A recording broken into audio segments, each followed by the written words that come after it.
명랑시사 이승원입니다.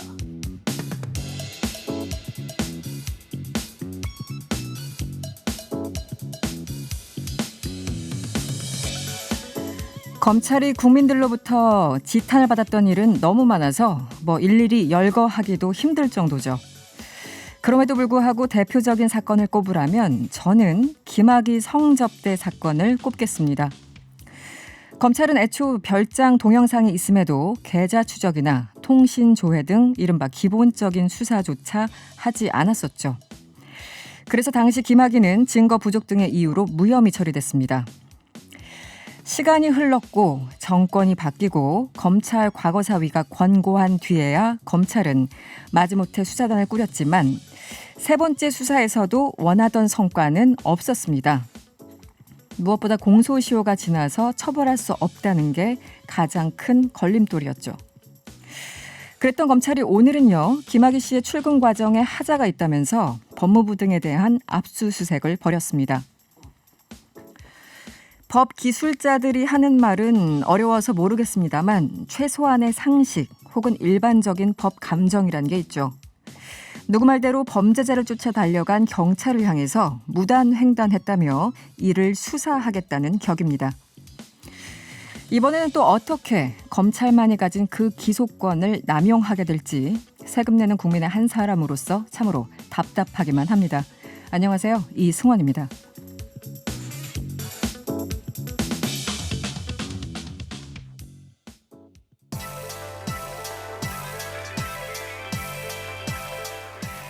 네, 오늘 들려드릴 곡은 SES의 감싸 안으며입니다. 1월 21일 목요일 명랑시사 이승원입니다. 시작했습니다. 첫 곡 어떻게 들으셨나요? 감싸 안으며. 제목이 굉장히 의미심장하지 않습니까? 제 정 PD가 아주 고심해서 골랐다고 합니다. 오늘 뉴스 로우킥에서는요, 첫 발을 내딛게 된 공수처 출범의 의미를 짚어보고요. 또 택배 노동자 과로사 대책 협상을 이끈 더불어민주당 우원식 의원 인터뷰도 예정돼 있습니다. 또 3부에서는 더불어민주당 시간이죠. 강병원 의원 연결해서 정치 현안 짚어보고요. 또 여러분들이 좋아하시는 한 줄을 뜨겁게 달군 화제 말말말 시간도 어김없이 기다리고 있습니다. 잠시 전화 한 말씀 듣고 돌아오겠습니다.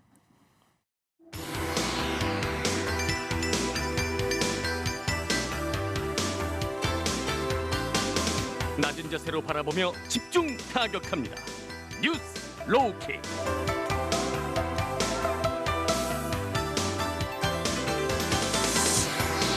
낮은 자세로 오늘의 이슈를 집중 타격하는 시간이죠. 뉴스 로우킥 시간입니다. 오늘도 두 분 나오셨어요. 박영민 평론가 그리고 박지은 변호사 어서 오세요. 안녕하세요. 안녕하세요. 박지은입니다. 네, 여러분 혹시 02로 시작되는 전화 혹시 못 받았습니까?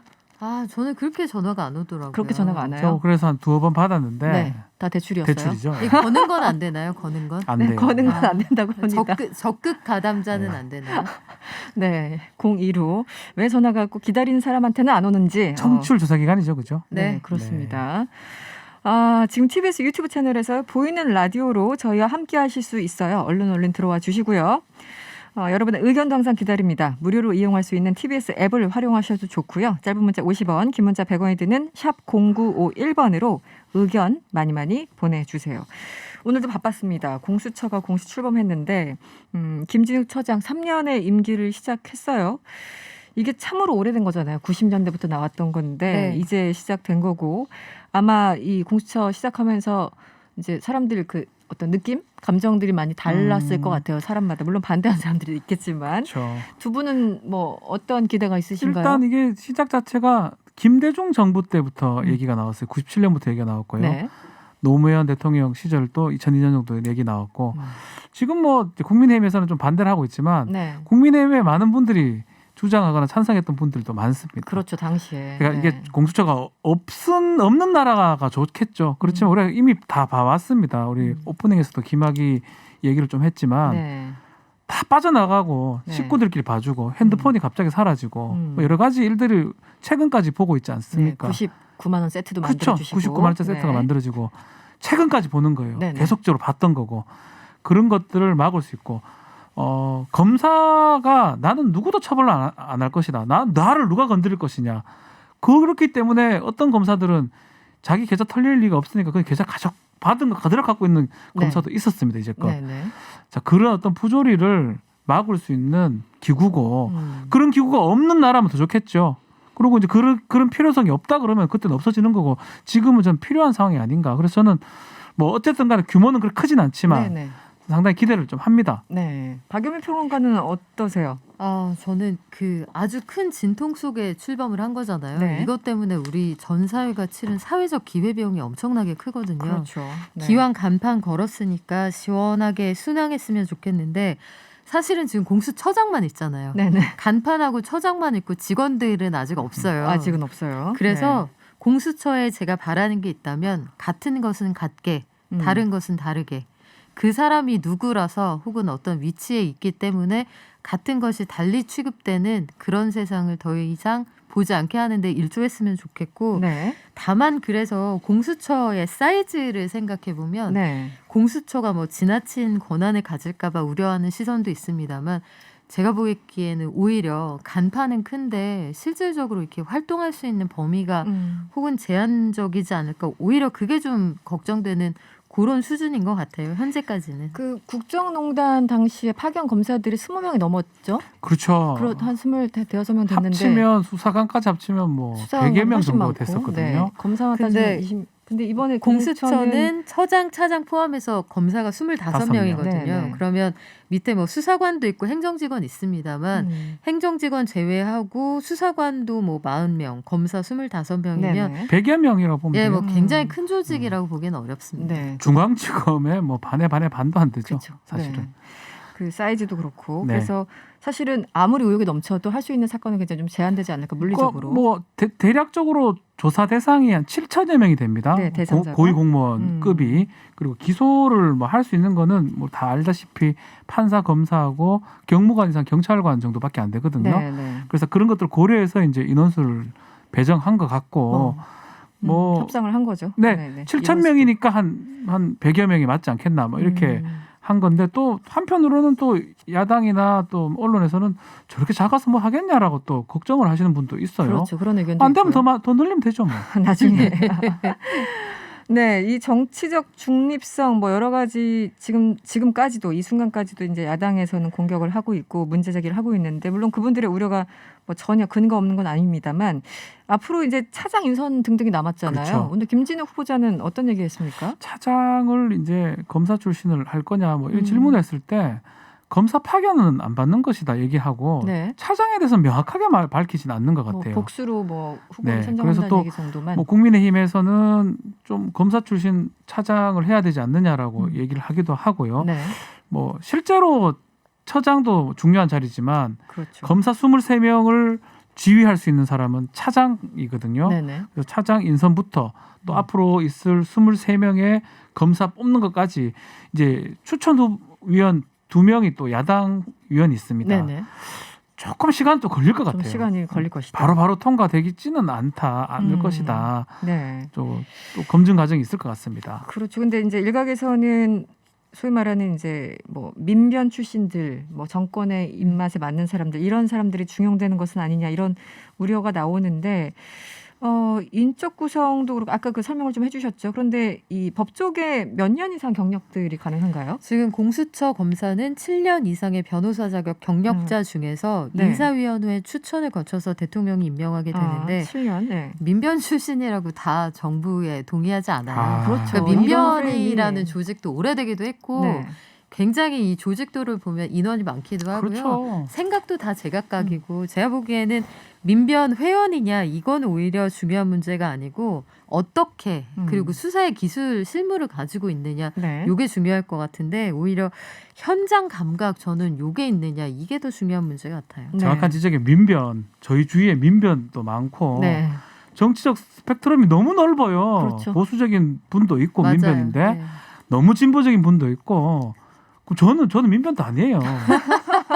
민변에 네, 아니 상관도 주변에도 없는데 그런 것들을 맞아요. 따져가지고 계속 민변이면 네. 뭔가 정권을 위해서 음. 저는 절대 그렇게 생각할 필요 없다고 생각이 듭니다. 네. 뭐 그동안 민변 출신이 현 정부하고 여러 가지 정책적인 의견을 같이 해온 분들이 많았던 건 사실인데 민변이란 커다란 덩어리에서 그렇죠. 이제 그분들이 도드라져 보인 것뿐이지 스펙트럼은 빨주노초 파남보예요. 제 변친들도 보면 네. 저기 오른쪽에 있는 친구들도 되게 많거든요. 많아요. 근데 꼭 그렇지는 않습니다. 네. 걱정하실 필요 없고요.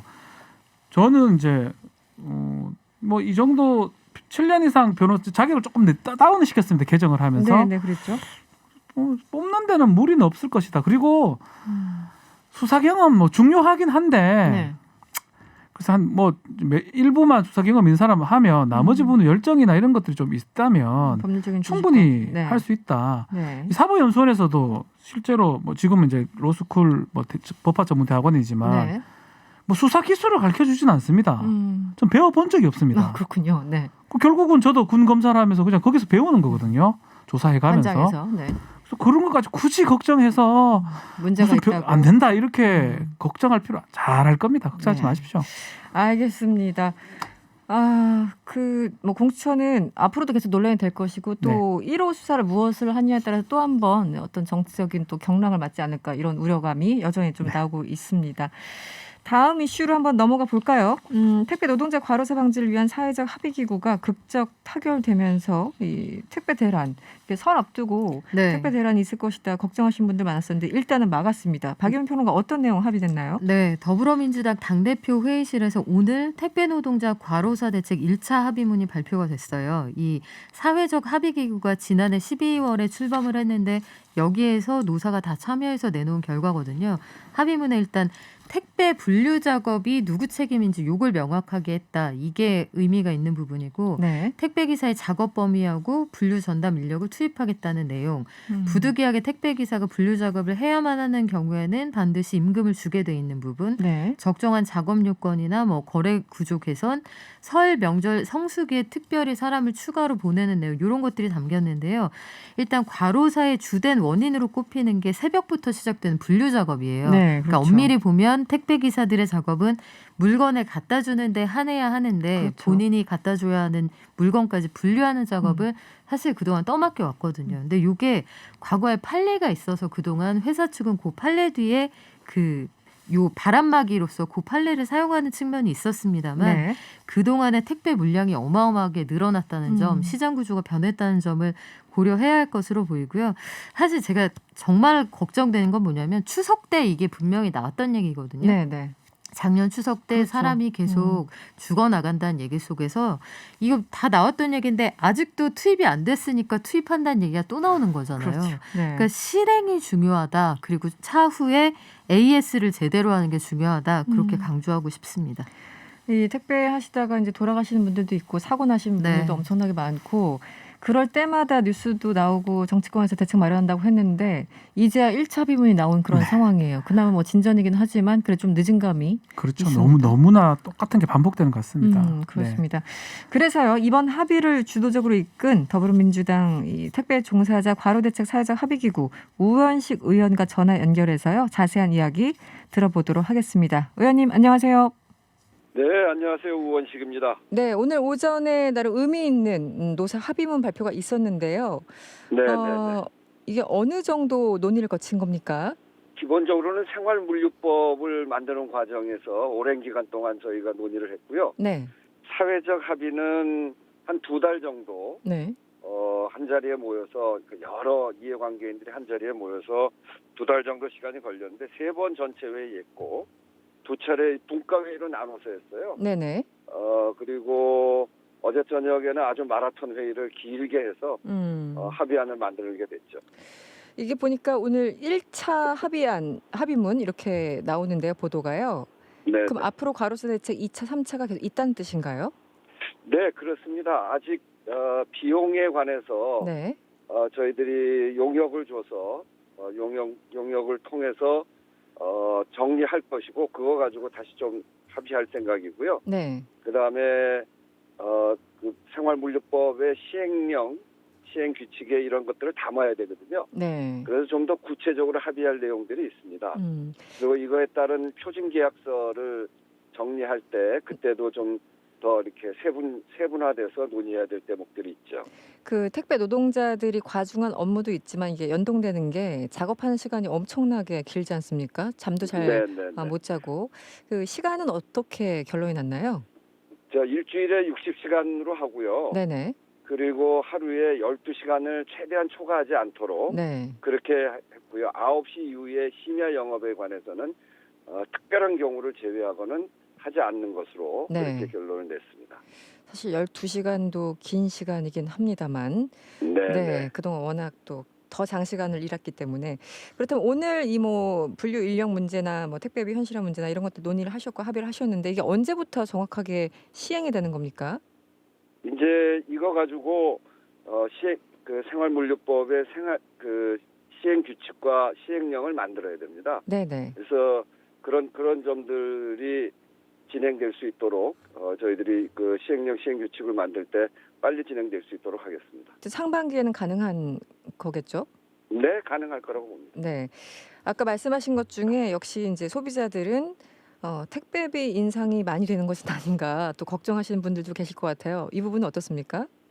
택배비 인상으로 바로 이어진다고 할 수는 없습니다. 네. 당장의 인상보다는 그 기존의 왜곡된 거래 구조를 개선해 나가는 게 우선이거든요. 네네. 일테면 우리가 온라인 쇼핑몰에서 물건을 구입하고 2,500원의 택배비를 지불하잖아요. 네. 근데 이제 그게 전부 다 그 택배사에 지급되는 게 아니고요. 그 중에서 700~800원 정도는 포장비 등의 명목으로 대형 화주들이 가져가거든요. 네. 이 부분에 대해서 잘 조정해 보면 여기에 또 해법이 있을 수 있습니다. 네네. 그래서 거래 구조를 개선하는 것만으로도 택배 운임의 현실화를 이뤄낼 수 있다고 보고요. 다만 장기적으로 봤을 때 택배 서비스의 질이 향상되고 다양한 서비스를 소비자들이 누릴 수 있다면 그 택배비가 합리화될 수 있다고 봅니다. 그래서 네. 그 점에 대해서는 금년 1분기 내에 연구 용역을 통해서 충분한 논의가 될 수 있도록 그렇게 할 겁니다.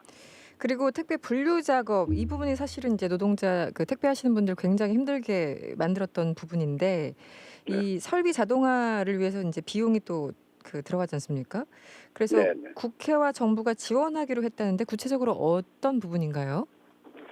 그러니까 택배 물량의 한 60% 정도를 차지하는 CJ 경우에는 네네. 택배 자동 분류기가 설치되어 있지만 나머지 택배사들의 경우에는 그런 자동화 설비가 미비합니다. 그래서 대규모 물류단지가 만들어져야 되는데 이를 네. 위해서 적정 입지가 필요하고요. 그래서 정부가 신규 부지, 유휴 부지 발굴을 지원해 나갈 것이고요. 네. 또 택배사가 설비 자동화 추진 계획을 수립하면 국회와 정부가 예산, 세제 등을 통해서 지원을 추진할 겁니다. 그래서 이행 상황도 점검해 가기로 했고요. 네네. 이런 부분들도 추후에 좀 더 논의를 해 나가야 됩니다. 네. 오늘 의미 있는 첫발을 떼셨고요. 네. 그럼에도 불구하고 앞으로 논의될 내용들이 있을 텐데요. 앞으로는 어떤 내용들이 조금 더 구체적으로 논의가 될까요? 그동안 택배 산업은 폭발적으로 성장했지만 네. 노동자 처우 개선 그리고 불공정 관행 개선 등 이 제도가 뒤따르지 못했습니다. 그렇죠. 네. 일본의 1차 사회적 합의는 택배 노동자들의 장시간 노동이나 과로사로 이어지는 악순환을 끊고 택배 산업의 새로운 방향을 제시하는 것이었습니다. 그래서 이제 올해 앞에서 말씀드렸듯이 상반기 중에 만들게 되는 생활물류법 시행령, 시행규칙이 이게 오늘 합의가 근간이 될 텐데 네. 표준 계약서 등을 만드는 과정에서 보다 정교한 합의가 필요할 것이고요. 네. 이번 1차 합의안을 기반으로 해서 추가 대책에 대해서도 충분한 토론 그리고 합의를 해 나갈 생각입니다. 네. 알겠습니다. 오늘 말씀은 여기까지 듣겠습니다. 고맙습니다. 네, 감사합니다. 정치권에서 어쨌든 뭐 노사 합의를 했고 정치권도 노력을 해서 합의문 1차 합의문이 오늘 서명을 했고요. 또 총파업도 일단 막았습니다. 그럼에도 불구하고 택배 업계는요. 이 합의 내용이 실제로 적용될 경우에는 매출 감소가 불가피해서 택배비가 그렇죠. 오를 수밖에 없다 이런 입장인데 뭐 인터뷰도 들으셨고 뭐 어떻습니까? 네. 택배비 오르는 거는 우리가 감수를 좀 해야 될 부분도 있는 것 같아요. 이거는 뭐 소비자도 마찬가지고 네. 중간 점포들도 마찬가지일 것 같아요. 저 같은 경우는 좀 택배를 그렇게 많이 이용하는 편이 아니라서 그런지 온라인 몰라도 쇼핑을 잘 안 하시는 편. 사실 거의 해본 적이 없어요. 그렇습니까? 예. 그럼 어디 가서 사세요? 안 사요. 동거인이 저는 좀 직접 사는 성격이라서 저희 집에서 누군가가 저는 뭐 성격이 좀 직접 이렇게 구매하는 성격이라서 직접 가서 확인하고 이렇게 원래 그게 전통적인 방식이죠. 집에 가면 뭐 수십 개씩 쌓여 있는데 이제 그 본인만 주문을 안 하는 제가 거예요. 그 말 하려고 하는 게 아니고 새벽이나 이렇게 저 출근을 나오다 보면 네. 택배 차들이 막 대기돼 있는 거 맞습니다. 보이거든요. 한 번씩. 네네. 와 저렇게 새벽에 오는데 음. 뭔가 더 요금을 좀 줘야 되지 않나 이런 생각을 많이 했던 적이 있어요. 네. 이번에 또 이 사건도 일어나고 하니까. 그렇죠. 네. 그래서 좀 요금을 좀 현실화할 필요는 좀 분명히 있다. 그런 말을 좀 조심스럽게 좀 많은 그렇죠. 분들도 이게 저 원망할 수도 있으니까 조심스럽게 좀 하고 싶어요. 택배 업계는 폭발적으로 성장을 하고 우리가 연간 이동하는 박스의 수가 정말 상상을 초월할 정도인데 특히 코로나 이후에 그렇죠. 더 심해졌잖아요. 이게 코로나19 네. 이후에는 물동량이 뭐 기하급수적으로 늘어났거든요. 앞으로 더 늘어날 것으로 보이고 그런데 택배 요금은 택배 업계가 처음 비즈니스 시작했을 때보다 오히려 떨어졌어요. 그러니까요. 네네. 과거에는 개당 보통 3,000원이었는데 지금 2,500원이거든요. 근데 이 문제가 뭐냐면 택배비가 올라서 사람이 사고를 당한 걸 막을 수 있다 하면 저는 어느 정도 사회적 합의가 가능할 거라고 봐요. 근데 또 한 가지는 요 안에서 중소업체들이 네. 시장을 파고들기 위해서 단가를 후려친다 이러면은 그쪽을 이용할 가능성이 있다는 거랑 그렇군요. 2,500원이라는 돈이 기사님들한테 고스란히 가는 게 아니라 택배 회사, 택배 그 물량을 주는 사무소 그리고 온라인 쇼핑몰이다 하면 이건 대량 구매가 되는 거잖아요. 네네. 요런 큰 손님들한테는 백마진이라고 해서 택배비에서 일부를 받은 다음에 돌려주는 게 있어요. 뒤로. 네. 이런 게 있다 보니까 실질적으로 택배 기사들에게 돌아가는 몫이 너무 작은 게 문제거든요. 그렇죠.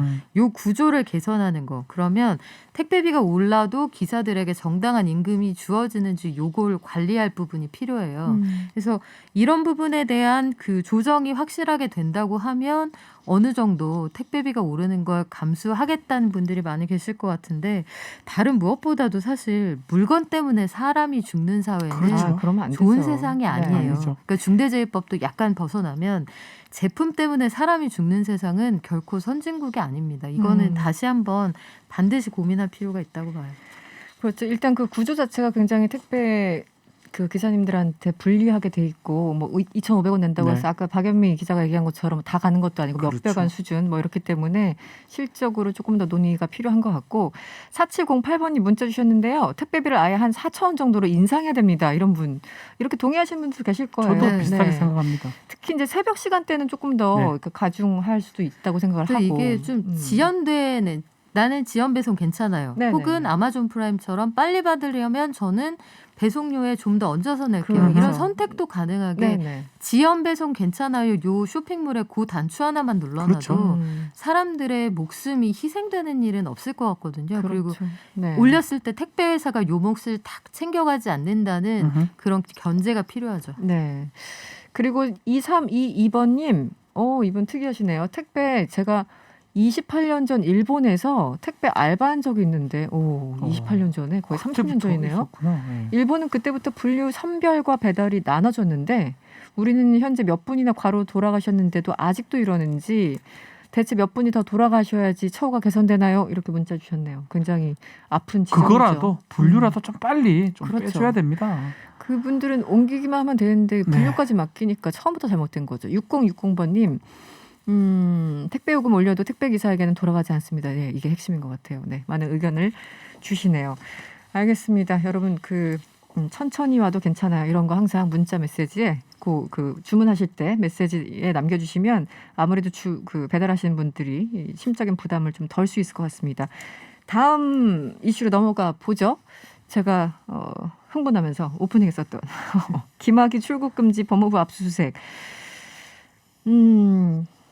수원지검에서 이제 대검에서 지시를 한번 한 것 같습니다. 좀 오전 10시부터 지금 법무부의 출입관리소 등등 네. 또 그리고 감찰 담당관실에서 이 출국 금지 같은 걸 했었거든요. 네. 요것도 지금 조사를 합니다. 네. 그래서 압수수색을 지금 했고요. 검사 사무실까지 압수수색을 했다고 그렇죠. 합니다. 당시 그 해당 검사. 네, 법무부하고 검사 사무실. 야, 그럼 법원에서 영장이 어떻게 났는지도 좀 그렇고 저는 그렇습니다. 이게 죄가 이게 될 수 있을지도 그렇기도 하고 네. 그걸 떠나가지고 네. 제가 묻고 싶어요. 네. 국민들한테. 그러면 나가는 게 맞다고 생각하는 국민 손 한번 들어보라 하십시오. 전 없다고 생각이 들거든요. 그러니까요. 저는 네. 아니, 한 명이라도 글 한번 써보라 그러십시오. 나가는 게 맞다고. 나가면 안 돌아옵니다. 조현천 기무사령관 못 봤습니까? 그러니까요. 그걸 잡았는데 당시 제가 검사라도 전 잡아야 된다고 생각하고 그 잡는 과정에서 당장 사건 번호 따기 어려우니까 옛날 사건 번호 했고 검사가 그 권한 있잖아요. 그거를 불법이라고 해가지고 압색을 당한다? 지금 뭐 이해가 안 기술적으로는 됩니다, 잘. 뭐 파견 검사가 뭐 수사 권한이 없었고 그 뭐 무혐의 된 번호를 지금 적었다. 이건- 검사예요. 그 사람이 검사 일반인이 와가지고 만든 거라면 네. 그래도 조금 이해가 되는데 검사입니다. 검사. 그렇죠. 검사가 네네. 대전에 있다가 서울로 올라와가지고 동부지검 파견 받아가지고 진상조사를 하고 있었는 거거든요. 네네네. 본인 위치가 애매하기 때문에 정확하게 할 수 없고 시간이 지금 쫓긴단 말이에요. 앉아가지고 사건 번호 뭐죠 따고 익하면 벌써 가버리는데 그럼 그럼 어떻게 해야 됩니까 그러면? 당시 조사에 참여했던 그 김용민 더불어민주당 지금 현재는 네. 의원이죠. 그분 같은 경우는 오히려 우리가 출국 금지를 준비하고 있었는데 어떻게 알고 그 사람이 그 새벽에 그러니까 한마디로 출금할 거라는 정보를 누군가가 그게 더 문제죠 사실은. 유출했다. 그것을 더 예. 수사해야 된다. 이렇게 지금 국회에서 저도 그렇게 보고 얘기를 하고 있죠. 그런 정보가 혹시나 안에서 이렇게 전달이 돼가지고 그 기억 다 하실 거예요. 김학의 생긴 사람 김학의가 아니었어요. 그렇죠. 김학의 같이 생긴 사람 친척이 이래가 또 한 앞에 명 있었죠. 내세우고 뒤에 김학의 안 같이 생긴 사람이 김학의였어요. 선글라스 끼고. 네. 그걸 봤을 때는 감쪽같이 자기 출국 금지 안 된 것 알고 도망갈라 하다가 지금 걸린 거거든요. 상줘야죠 사실은. 어떻게 보셨어요, 박연미 기자? 아, 죄송해요. 김현미는 누구죠? 네, 박연미 기자. 그래요. 이게 이 상황의 긴박성이나 여기에 대한 그 논점들이 이렇게 성을 바꿀 만한 그런 것들이 있습니다. 드라마에 나오는 상황이 이거구나 전 싶었는데 사실 저는 뭐 법률 전문가가 아니라서 규칙은 잘 모르겠습니다만 법의 정의라는 것도 결국 법이라는 게 우리가 사회적으로 합의하는 최소한의 도덕이잖아요. 그렇죠. 네. 그런데 이 사람을 나가지 못하게 했을 때 우리 사회가 얻을 수 있는 실익하고 나가게 그냥 절차를 지키기 위해서 나가게 뒀을 때 우리 사회가 얻을 실익하고 비교를 해보면 이게 변호사들, 판사들 흔히 말하는 비교 형량을 했을 때 네. 어느 쪽이 더 세상에 도움되는 일이냐 100대 이거잖아요. 0입니다. 제가 봤을 때는. 그러면 이게 그를 놓치는 게 정의였는가 이걸 되물을 필요가 있다고 봤고 사실 저는 요 상황과 요 논란 그리고 오늘의 압수수색을 보면서 소방관들이 불 끄는 상황이 생각이 났어요. 네, 소방관들이 네, 네. 불 끌 때 우리나라는 뭐 아직까지 개인 책임을 물어서 그게 잘 안 되고 있고 올해부터는 면책이 됩니다만 미국이나 유럽 소방관들 불 끌 때 보면 슈퍼카라고 하는 게 불법 주차돼 있으면은 소화전으로 그 뚫어버리고 불 그렇죠. 끄거든요. 네. 앞에 뭐가 있든 다 밀어버리죠. 그런 네. 상황인 것 같아요. 이게 3억짜리 슈퍼카가 있던 없던 불을 꺼서 생명을 살리는 게 먼저이기 때문에 소방관들이 그 차를 부수는 걸 사회적으로 용인하는 거거든요. 그래서 이게 남의 차를 막 부숴도 돼서 그러는 게 아니라 평소엔 절대 그러면 안 되지만 아주 긴박한 상황에 사회적으로 우리가 원하는 어떤 정의, 합리적인 선택이 필요할 때는 비교 형량을 하는 건데 이게 이렇게 대응하는 것이 맞는 거냐 이거는 굉장히 고민스러운 부분이 있습니다. 이 수사가 사실은 두 차례 이어졌는데 다 무혐의 처리하고 그렇죠. 이제 지났다가 정권 바뀌고 과거사 진상이 이제 들어서면서 세 번째 조사가 된 거잖아요. 근데 이미 그렇죠. 이제 공소시효 다 지났고 예. 뭐 무혐의 처리하고 8개 혐의가 거의 다 인정이 안 돼서 1심에서는 사실 무죄 받아서 풀려났었잖아요. 김학의 씨가. 그렇죠. 그리고 이제 그 2차에 사람 2심에서 뇌물죄를 인정한 겁니다. 뭐 그렇죠. 별건일 수 있습니다. 네, 뭐 그 네. 부분은. 근데 이미 검찰에서 잘못했던 거예요. 누가 봐도 김학의예요. 그렇죠. 누가 봐도 김학의고 본인은 뭐 아니라고 했으니까. 본인은 가름마 뭐 등등 해서 아니라고. 그 주장했다고 김학의가 하죠. 아니라고 하고 그런 식으로 면죄부를 계속 줬기 때문에 공소시효 시간이 지나가 버린 거거든요. 그럼에도 불구하고 지금 와서 이 절차를 문제 삼는 게 어떤 의도인지는 잘 모르겠습니다만 상식적으로는 이해가 잘 안 갑니다. 그러니까 국민의힘에서 이제 이게 주장을 하고 있는데 야당은 이걸 해가 얻은 이익이 뭘까요? 국민들이 누가 이거 그래 저거 가도록 놔뒀어야 되는데 왜 검사는 잡았을까? 이거 할 사람 국민들이 전 과연 몇 명 있을까 싶어요. 네, 정치적으로도 어떤 실익이 있는지 잘 모르겠어요. 제가 그게 궁금해요. 네, 네, 왜 네. 이걸 하는지 모르겠습니다. 지금 김남국 더불어민주당 의원 같은 경우는 윤석열 총장의 보복 수사다 이렇게 주장을 하고 있어요. 이런 주장은 또 어떻게 보십니까? 정치적 목적이 있는 수사가 아니냐라고 지금 얘기를 하고 있는데 뭐 그거는 뭐 제가 확인할 수가 없는 거니까 이제 뭐 예를 들어서 한 의원의 주장. 예, 주장입니다. 당시 이제 이 출국 금지 조치를 내렸던 검사들이 지금 이성윤 지검장이라든지 네, 네. 이용구 이제 지금 현 법무차관 차관. 네. 그리고 이종건 대검 형사부장 등등입니다. 그래서 그쪽에 관계가 있어요. 이거 했던 사람들이 만약에 문제가 된다 그러면 네. 만약에 문제되면 이제 옷을 벗거나 뭐 문제가 될 여지가 있기 때문에 그런 의미에서 김남국 의원은 그런 주장을 하는 것으로 지금 보입니다. 네. 그래서 좀 정치적 목적을 갖고 보복 수사를 하기 위해서 하는 거 아니냐라고 주장을 하고 있습니다. 그러니까 이게 그 절차를 무시해도 된다는 거 절대 아니고 그렇죠. 네네. 법에 근거를 두고 인신구속에 반드시 법에 따라서 최소한의 정말 필요 불가결한 상황이면 그렇게 해야 된다는데 너무나 동의하는데 애초에 수사를 제대로 안 해서 벌어진 굉장히 예외적인 상황이에요. 그렇죠. 늘 네. 이렇게 하는 게 아니란 말이죠. 그래서 이거는 조금 더 고민해 봐야 할 부분이 굉장히 많은 사건인 것 같습니다. 네. 한편 그 추미애 법무장관 이제 장관직에 여전히 이제 장관이에요. 아직은. 네. 물러나기 전에 사실상 마지막 검찰 인사를 단행했는데 어떤 뭐 특징이나 이런 게 있었습니까? 평검사 위주 아니었나요? 그 이전에도 이제 네. 사실상 하나하나 들여다보면 기존은 공판 또 형사하는 사람들 좀 우대하고 네네네. 특수나 기획 쪽은 좀 그렇게 하겠다라는 취지였고 그렇게 인사가 됐었고요.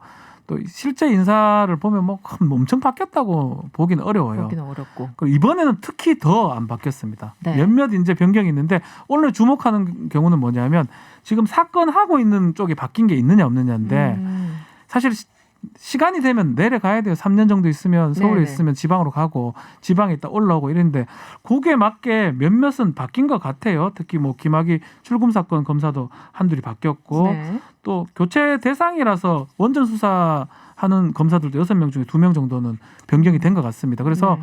지난번 인사에 비해서는 뭐 크게 바뀌었다고 보기는 좀 어렵지 않아요. 그냥 일반적인 인사에 맞게 됐다고 이렇게 평가를 내릴 수 있을 것 같습니다. 네.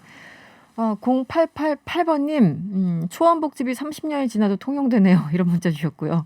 똑같죠. 0432번님 본질적인 죄를 잊으면 안 됩니다. 그게 우리가 이제 했던 얘기죠. 물론 절차도 굉장히 중요하지만 0432번님 김학의 사건을 보면 정말로 공수처가 필요하다는 걸 다시 한번 느낍니다. 이런 의견을 주셨습니다.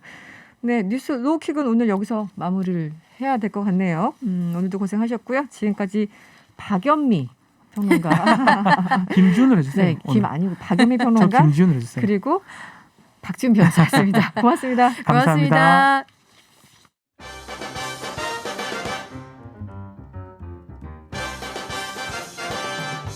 이승원의 세계는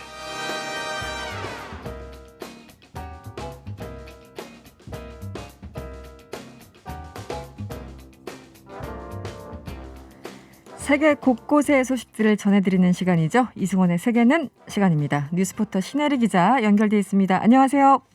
네, 안녕하세요. 오늘은 당연히 바이든 취임식 얘기를 좀 해봐야 될 것 같은데요. 네, 네, 취임식에 트럼프는 결국은 참석하지 않았죠? 네, 맞습니다. 그 예고한 대로 트럼프 대통령은 취임식에 참석하지 않았고요. 오전에 바로 회기를 하고 백악관을 떠났습니다. 이 당시 분위기를 제가 어제 하루 종일 밤새 봤는데요. 네네. 트럼프 지지자들이 예상보다는 많이 좀 오지 않아서 다소 썰렁한 분위기가 연출이 됐습니다. 일단 트럼프 대통령 부부가 약 20분 정도 이 자체 환송 행사에 참석을 해서 그 이후에는 전용기를 갈아타고 이제 플로리다 주에 있는 팜비치로 출발을 했는데요. 네. 한 가지 이제 좀 인상이 깊었다고 말하긴 좀 그런데 네네. 이 환송 행사 연설을 통해서 자신의 업적을 계속 자랑하는 그런 모습을 보였습니다. 끝까지. 제가 이제 좀 네. 미라클이다, 뭐 굉장히 워킹 하드다 이런 표현들을 정말 수십 번을 반복하는 그런 모습을 보였는데요. 미라클이라는 여기서- 표현을 썼습니까? 네, 미라클 제가 본 것만도 8번 정도 썼습니다. 그렇군요. 여기서 사실 좀 의미심장했던 게 네. 조만간 어떤 형식이든 다시 볼 수 있을 거다. 이런 네. 영혼의 말을 남겼습니다. 네. 그래서 구체적으로 언제다라고 언급하진 않았지만요. 아무래도 뭐 4년 뒤에 재도전을 하겠다라는 의미로 좀 해석이 되는데요. 지금 뭐 워싱턴에서는 뭐 트럼프가 애국당을 새로 만들겠다. 라고 했다고 네. 보도가 되고 있죠. 네네. 그래서 아마도 4년 뒤에 재도전을 하지 않을까라는 생각이 있고요. 또 예상과 달리도 이 트럼프 행정부 이어서 바이든 행정부한테 이 덕담을 남기기도 했습니다. 네. 그래서 큰 성공을 거둘 것이라 생각한다라고 짧게 덕담을 나누는 그런 모습이 있었는데요. 또 중간에 작게 모인 지지자들이 계속 트럼프의 이름을 부르면서 환호를 했는데 그때 이제 트럼프가 한 30초 정도 정도 네. 연설 중간에 북받치는 그런 모습을 좀 보여서 짠했던 그런 기억도 있습니다. 네. 그렇다면 주인공이죠. 바이든 취임식 분위기는 어땠습니까? 네, 일단 미국 같은 경우는요, 이 취임식 이전에 예배당에 가서 예배를 드리는 그런 전통이 있습니다. 네네. 바이든은 캐톨릭 신자거든요. 그래서 이번에 성당에서 이제 예배를 드렸고요, 미사를 드렸고요. 여기서 좀 특이했던 거는 이제 그가 이제 손을 얹고 취임 선서를 했던 성경책인데요. 이게 이제 언론들의 보도에 따르면 이 1893년부터 네. 소장이 간직해온 그 집안의 성경책이라고 합니다. 이게 두께가 5인치나 되는 굉장히 두꺼운 거였는데요. 사실 네네. 바이든 대통령이 상원 의원으로 30세부터 활동을 했는데 네. 그때부터 줄곧 이 성경이 이 취임 선서에 등장을 했거든요. 네. 2009년, 2013년에도 부통령 취임 선서할 때도 마찬가지로 이 성경책이 등장했는데 이번에도 어김없이 등장을 했습니다. 네. 일단 이 미사를 드리고 나서는 이제 바로 취임식으로 갔는데 이게 통상 정오에 딱 맞춰 이루어지는 이 취임 선서가 어제는 10분 정도 일찍 시작되는 모습을 보였는데요. 네. 사실 바로 직전에 이제 난동 사태가 있었기 때문에 이번에는 좀 차분한 분위기 속에서 굉장히 소규모로 진행이 돼서 사실 조금 썰렁한 분위기가 있었고 이 게스트도 사실 마스크를 착용한 1,000명으로 제한이 됐습니다. 네. 근데 이제 축하 무대도 아주 간단히 했는데요. 레이디 가가가 이 금빛의 비둘기 브로치를 차서 굉장히 눈길을 끌었고, 여기 제니퍼 로페즈도 이제 축하 무대를 좀 선보여서, 네. 그래도 이렇게 좀 축제 분위기도 연출하려는 그런 노력이 보였습니다. 이게 이제 보안 문제 이런 것들 때문에 초대받은 사람들만 그 현장에 갈 수 있었는데 주로 어떤 분들이 참석을 했습니까? 네.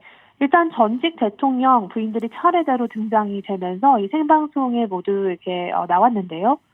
일단 빌 클린턴 전 대통령 부부, 조지 부시 전 대통령 부부, 네. 그리고 버락 오바마 전 대통령 부부들이 스포트라이트를 굉장히 많이 받았습니다. 그 밖에도 이제 상하원 의원들 그리고 주요 국가 축하 사절들도 참석을 했습니다. 네.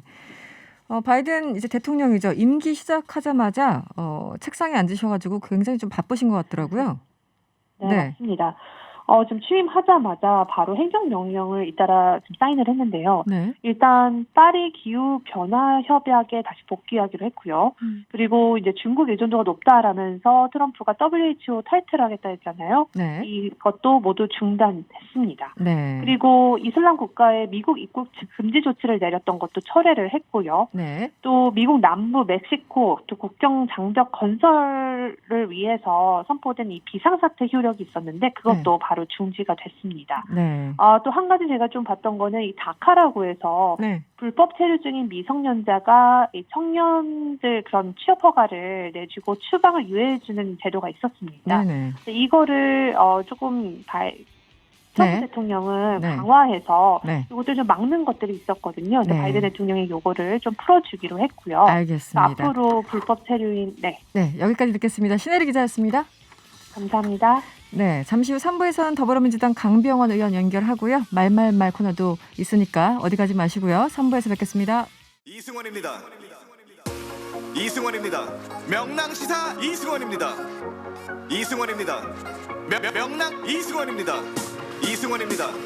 명랑시사 이승원입니다. 명랑시사 이승원입니다.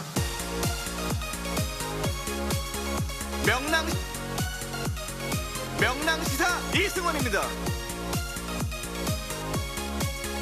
명랑 이승원입니다. 명랑시사 이승원입니다. 명랑시사 이승원입니다. 3부 문을 활짝 열었어요. 인생이 졸려님이 문자 주셨는데요. 이분도 가끔 문자 주시죠. 인생이 졸려. 트럼프 핵가방 가지고 갔다던데 코미디가 따로 없네요. 이렇게 문자 주셨어요.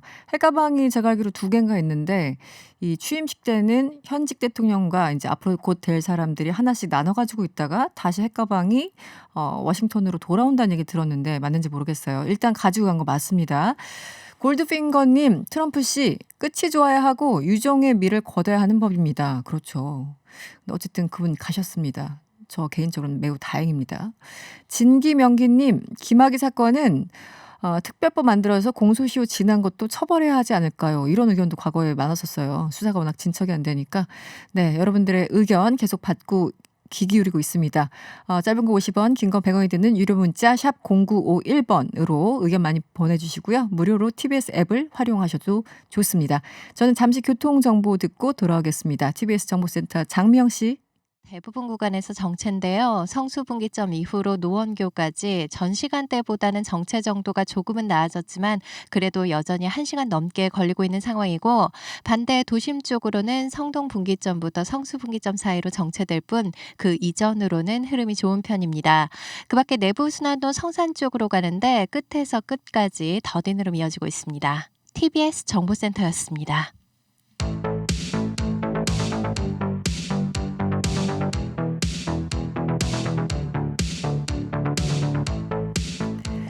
지금 이 시각 정치권에서 가장 뜨거운 이슈에 대해서 이야기 나눠보는 시간입니다. 명랑 인터뷰 여의도 편.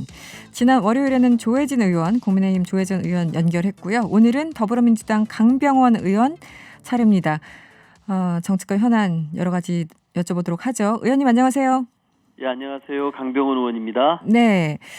첫 번째로 공수처 얘기 짧게 좀 여쭤볼게요. 논의 시작한 지 거의 한 20년 만에 혹은 그 이상 걸렸습니다. 오늘 공식 출범했는데 어떤 의미가 있다 보십니까?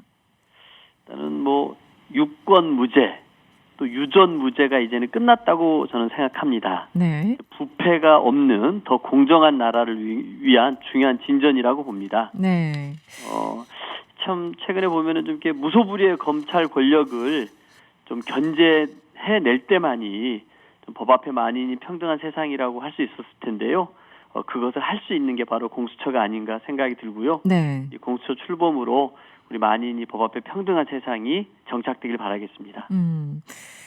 오늘 이제 뭐 검찰 얘기니까 좀 관련해서 얘기를 해볼게요. 김학의 전 차관에 대해서요. 이 불법 출국 금지 의혹과 관련해서 법무부에 대한 그리고 이제 해당 검사 등등에 대해서 압수수색이 있었습니다. 국민의힘 법사위원들은 민주당이 공익신고의 의미를 왜곡하고 있다 이런 입장문을 내기도 했는데요. 의원님께서 어떻게 보시고 계십니까? 저는 뭐 검찰이 수사를 하는 거지 않습니까? 네. 뭐 수사를 통해서 그 과정이 적법했는지 아닌지는 밝혀질 거라고 생각하고요.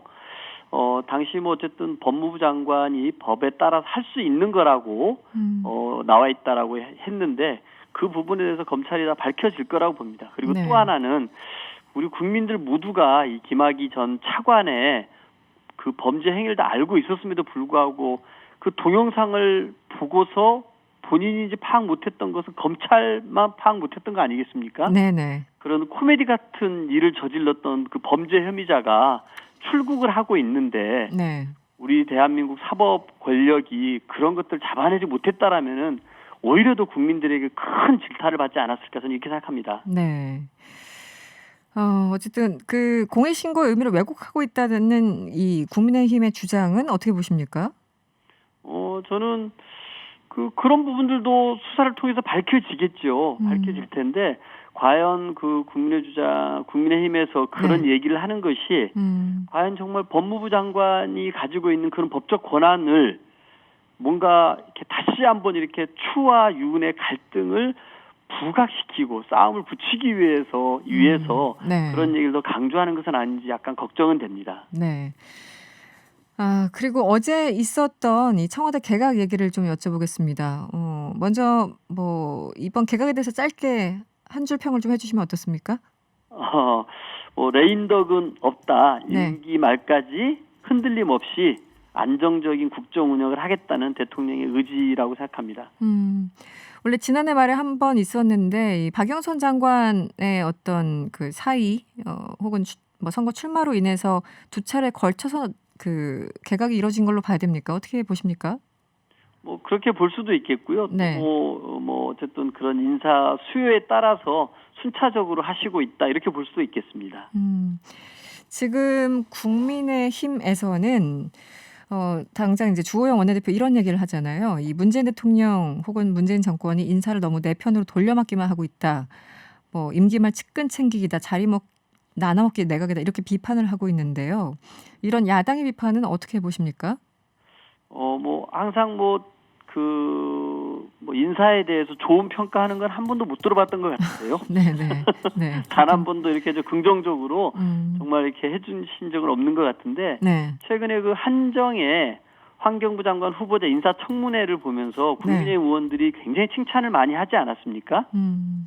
그런 거를 보면은 또 주호영 원내대표와 네. 국민의힘 의원들의 뭐 또 생각은 또 다른 것 같습니다. 의원들 간의 생각은. 네. 저는 그렇기 때문에 이 대통령의 인사권, 장관 임명권에 대해서 앞뒤 안 가리고 측근 챙기기다, 자리 나눠 먹기다 이렇게 비판만 할 것이 아니라 뭐 도덕성이나 능력, 정책 능력 이런 부분들을 좀 보고 긍정적으로 평할 것은 좀 긍정적으로 평해 주는 게 좀 필요하다고 생각하고요. 네. 오히려 좀 그 주호영 원내대표 말을 들으면서 인사청문회가 왜 개혁이 더 필요한지 시급한 과제라는 생각이 듭니다. 네. 그 지금 보면 18개 부처 가운데 이제 지금 내정된 뭐 지명자들 장관으로 일을 하기 시작하면 6개 부처가 국회의원이에요. 그러니까 이제 3명 중에 1명이 현역 의원이 되는 건데 여기에 대해서 조금 비율이 너무 높은 거 아니냐 비판이 있는 것도 사실입니다. 이 부분은 어떻게 설명을 해주시겠어요? 저는 뭐 그렇게 볼 수도 있겠습니다만 네. 그 우리나라 헌법 자체가 대통령제입니다만 내각제적 요소를 가미하고 있지 않습니까? 네. 미국 같은 경우 상원 의장이 누구입니까? 부통령이 하고 있습니다. 그렇다고 미국의 상권 분립이 없다고 말합니까? 그렇진 않거든요. 네. 결국은 저는 누가 장관이 되어서 그 부처를 그리고 정부를 잘 이끌어가느냐 이런 문제일 텐데요.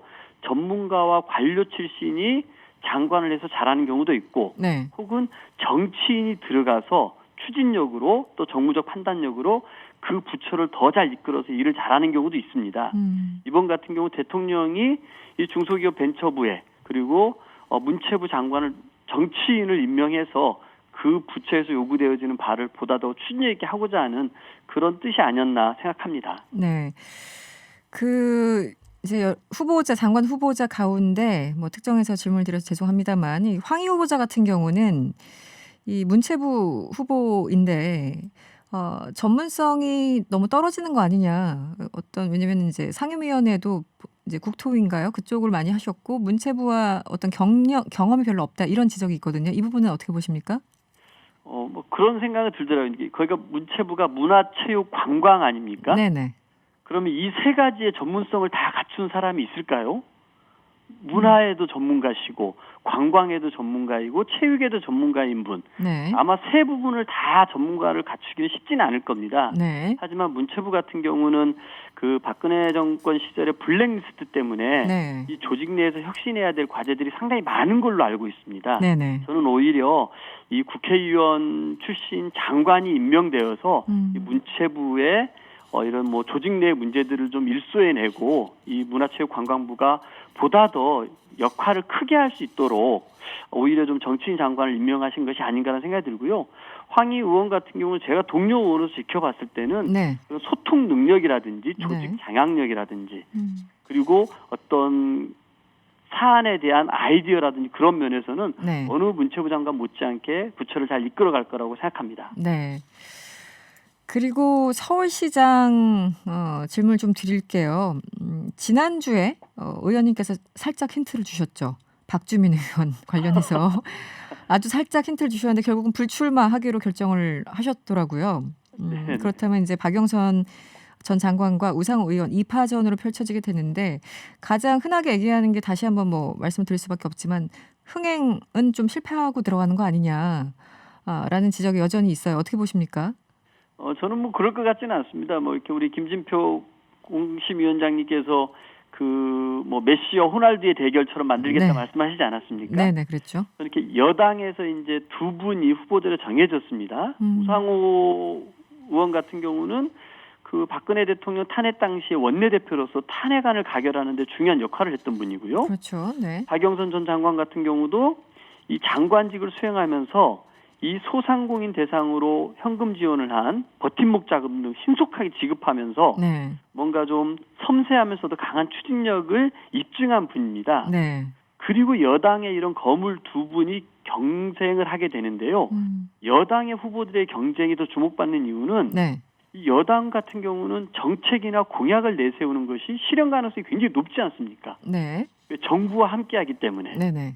저는 그런 의미에서 이 두 후보 간의 정책 경쟁을 하게 되면은 더 많은 국민들이 저 두 후보가 서울을 어떻게 발전시킬지, 서울의 미래상을 어떻게 생각하고 있는지 더 많은 관심을 끌 거라고 보고요. 네. 상대적으로 야당 후보들을 보면은 요즘 보면은 정말 눈뜨고 볼 수 없을 정도로 서로 자기가 해야 됐다고 권력 싸움을 하고 있는 거 아닙니까?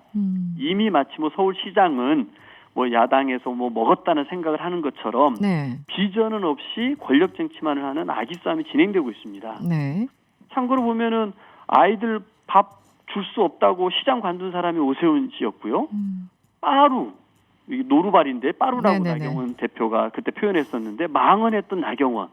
그다음 말할 필요도 없는 안철수.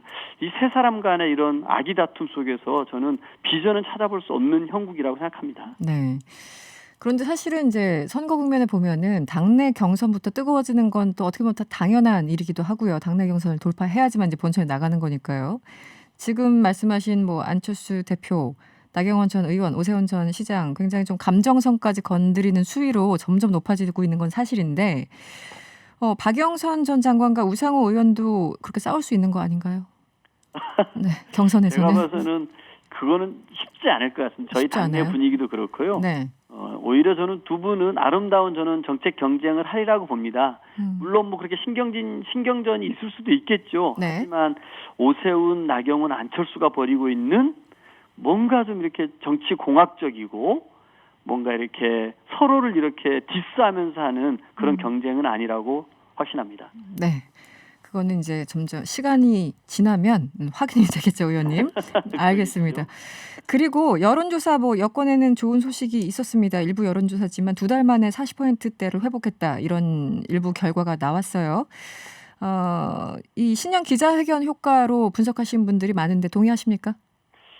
저는 상당히 영향을 미쳤다고 생각하고요. 네. 근데 또 하나는 더 있다고 봅니다. 아마 지금 우리 국민들의 모든 관심은 어쨌든 코로나 방역 아니겠습니까? 네. 그런데 코로나 일일 확진자가 1,200명을 넘었다가 지금 이제 점점점 떨어져서 400명대로 가고 있지 않습니까? 네네. 이런 부분에 대한 그 방역에 대한 뭔가 자신감 그리고 또 하나 이제 정부가 코로나 백신을 5,600만 명분을 확보를 했고 네. 노바백스 건으로 2천만 명분을 더 추가로 확보할 거라는 소식까지 들리지 않았습니까? 네. 이런 것들도 상당히 정부 여당에 대한 믿음을 국민들께서 다시 주고 계신 것 아닌가.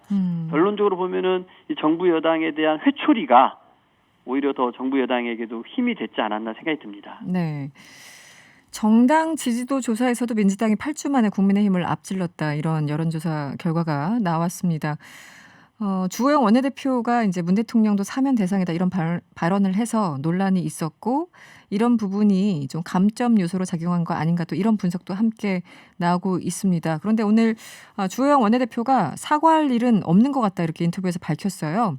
이 주호영 원내대표의 발언에 대해서는 어떻게 보십니까? 저는 좀 깜짝 놀랐는데요. 네네. 그 현직 대통령을 향해서 사면 대상이 될 거다, 될 수 있다라고 얘기를 했지 않습니까? 이거는 그 정치 보복을 하겠다라는 의지의 표현이잖아요. 그렇게 해석할 수도 대통령께서 있고요. 네네. 헌법을 명확히 위반을 했거나 법률을 위반한 사항이 있는 게 아님에도 불구하고 임기 끝나면 사면 대상이 될 수 있다는 얘기는 결국 정치 보복 당신도 당할 거야라는 이런 얘기 아니겠습니까? 저는 여전히 우리 국민의힘이 그 막말 DNA에서 벗어나지 못하고 있다고 생각합니다. 네. 김진태, 민경우 이런 분들의 막말 때문에 우리 국민들이 얼마나 20대 국회에서 피곤했습니까? 그리고 얼마 전에 그 코로나 관련된 긴급 현안 질문에서도 우리 국민들이 K방역으로 자랑스러워하고 국민의 협조 속에서 만들어진 K방역을 전 세계가 칭찬하고 있음에도 불구하고 킬방역이라고 우리 국민을 모욕하는 그런 막말을 또 하지 않았습니까? 거기에 이 주호영 대표의 대통령이 사면 대상이 될 거라는 정치 보복성 겁박성 발언까지 나왔는데요. 네. 어느 국민이 이런 것들에 대해서 네. 정말 이렇게 정치권에서 사라져야 될 막말들이 여전히 저렇게 횡행하는 걸 보면서 국민의힘에게 어떻게 좀 믿음을 줄까 줄 수 없다고 저는 생각합니다. 네. 알겠습니다. 오늘 여러 가지 현안에 대해서 시원하게 말씀을 주셨습니다. 오늘은 여기까지 듣겠습니다. 고맙습니다. 네, 감사합니다. 지금까지 민주당 강병원 의원이었고요. 여론조사 개요 말씀드려야죠. 조금 전 인터뷰 중에 언급된 여론조사 개요입니다. 이번 여론조사는 리얼미터가 YTN 의뢰로 지난 18일부터 20일까지 사흘간 전국 18세 이상 남녀 1,510명을 대상으로 조사했습니다. 조사 방법은 무선 전화 면접 그리고 무선 유선 자동응답 혼용 방식으로 실시됐고요. 응답률은 4.8%였습니다. 표본 오차는 95% 신뢰 수준에서 플러스 마이너스 2.5%포인트였습니다. 자세한 사항은 리얼미터 홈페이지나 중앙선거 여론조사 심의위원회 홈페이지에서 확인하실 수 있습니다.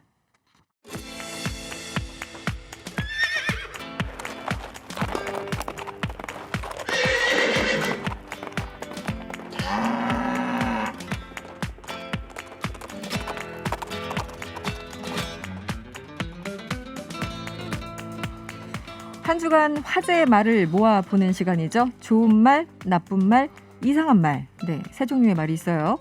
가려운 곳을 효자손처럼 긁어주시는 두 분 오늘도 모셨습니다. MC 장원 씨 그리고 한겨레 이지혜 기자 어서 오세요. 안녕하세요. 반갑습니다. MC 장원입니다. 안녕하세요. 한겨레 이지혜입니다. 네, 이지혜 기자. 네. 밥은 먹고 온 거죠? 네. 밥 먹고 다니죠? 운전하면서 한 손으로 김밥을 먹고 먹고 왔어요? 아니 목소리가 작아서 배가 고프신가? 아닙니다. 크게 할게요. 또 바로 시정하시네요. 네. 알겠습니다. 그동안 우리가 말을 계속 이제 두 분과 함께 해왔는데 오늘 준비된 말 외에 여러분들이 하고 싶은 말씀 하셔도 돼요. 혹시 뭐 하시고 싶은 말씀 있으십니까? 시작 전에 혹은 시작 후에도 괜찮고. 시작 전에요? 갑자기 질문하시니까 무슨 말을 해야 될까 좀 혼란스러운데 네. 제가 요즘 전세 구하고 있거든요. 전세 가려고. 어머나 월세 탈출입니까? 월세 탈출해보려고 하는데 부럽습니다. 쉽지 않습니다. 쉽지 않아요. 네. 쉽지 않습니다. 그래서 이 집 구하기가 참 쉽지 않은데 지금 또 이제 봄 다가오고 이러면 또 이사하려고 계획하시는 분들 많이 계실 거 아니에요. 네네네. 그런데 이제 그 신용도 점수 매기는 게 올해 들어서 바뀌었습니다. 등급제에서 점수제로 바뀌었거든요. 네. 이러면서 여러 가지 기준이 좀 바뀌었습니다. 그래서 본인의 이 신용 등급이 좀 달라질 수 있으니 우리 애청자 여러분 본인의 신용 등급 한번 살펴보시고 확인해 보시기 바라겠습니다. 이참에 참겨보고 너무 당혹하지 말라. 네, 나중에 난감할 수가 있습니다. 예, 제가 오늘 하루 종일 멘붕이었습니다. 그렇군요. 꿀팁을 주셨어요. 지금 들어오기 전에 MC 장원님이 저에게 이 내용으로 기사를 써달라고 민원도 제가 넣으시고. 그랬다고 무슨 말씀이세요? 아니, 그냥 좀 답답하다는 걸 애들로 표현한 것이지요. 청부 기사 되는 겁니까? 아니 근데 사실 저 몰랐거든요. 충분히 쓸만한 내용이 아닌가 중요한 싶어요. 내용인 것 같습니다. 네. 뭐죠? 홍모씨 이렇게 되는 건가요? 그러니까 취재 기사 쓰다 보면 홍모씨 이렇게 되는 거죠? 마치 모르는 척. 네. 부동산 휴민트 되는 겁니까? 네. 알겠습니다. 오늘 하나하나 짚어보죠. 첫 번째 말은 이낙연 대표의 말이네요. 왼쪽 깜빡이 켜고 우회전입니다. 네. 말소리 선명하게 들리시죠? 먼저 준비된 음성 들어보죠. 지금 거리두기를 하고 있는데 소비를 하라고 말하는 것이 마치 왼쪽 깜빡이 켜고 오른쪽으로 가는 것과 비슷한 수가 있을 수 있으니까요. 그런 상충이 없도록 하는 방법이 있을 거고요. 당의 입장에 대해서는 지금 경기도 쪽에서는 이미 수용을 한 네, 이게 어떤 상황에서 나온 얘긴지 이재 기자 좀 전해주시죠. 네, 첫 번째로 다룰 말은 이낙연 민주당 대표의 말인데요. 이재명 경기도지사가 최근에 전 도민에게 재난지원금 10만 원을 일괄 지급하겠다고 추진을 하고 있잖아요. 네, 이낙연 대표가 이에 대해서 비판을 하면서 한 이야기입니다. 지난 19일에 한 언론 인터뷰에서 왼쪽 깜빡이 켜고 오른쪽으로 가라는 것이다. 네. 이게 무슨 이야기냐면 지금은 거리두기를 하는 중인데 사람들에게 10만 원 재난지원금을 일괄 지급하면 소비를 하라고 밖으로 나가라는 잘못된 사인을 줄 수 있다라는 취지의 비판이었습니다. 그래서 그 인터뷰에 보면 4차 재난지원금에 대해서 계속 이야기가 나오고 있는데 아직 3차도 지급이 안 끝났다고 하면서 선을 긋고 있어요. 이게 딱 지난 월요일에 아마 다들 보셨을 텐데 대통령 신년 기자회견에서 문 대통령의 스탠스이거든요. 그래서 그 내용을 이게 이 지사하고 계속 좀 어긋나는 지점이 생기니까 따로 메시지를 전달을 하기도 했습니다. 민주당 지도부가.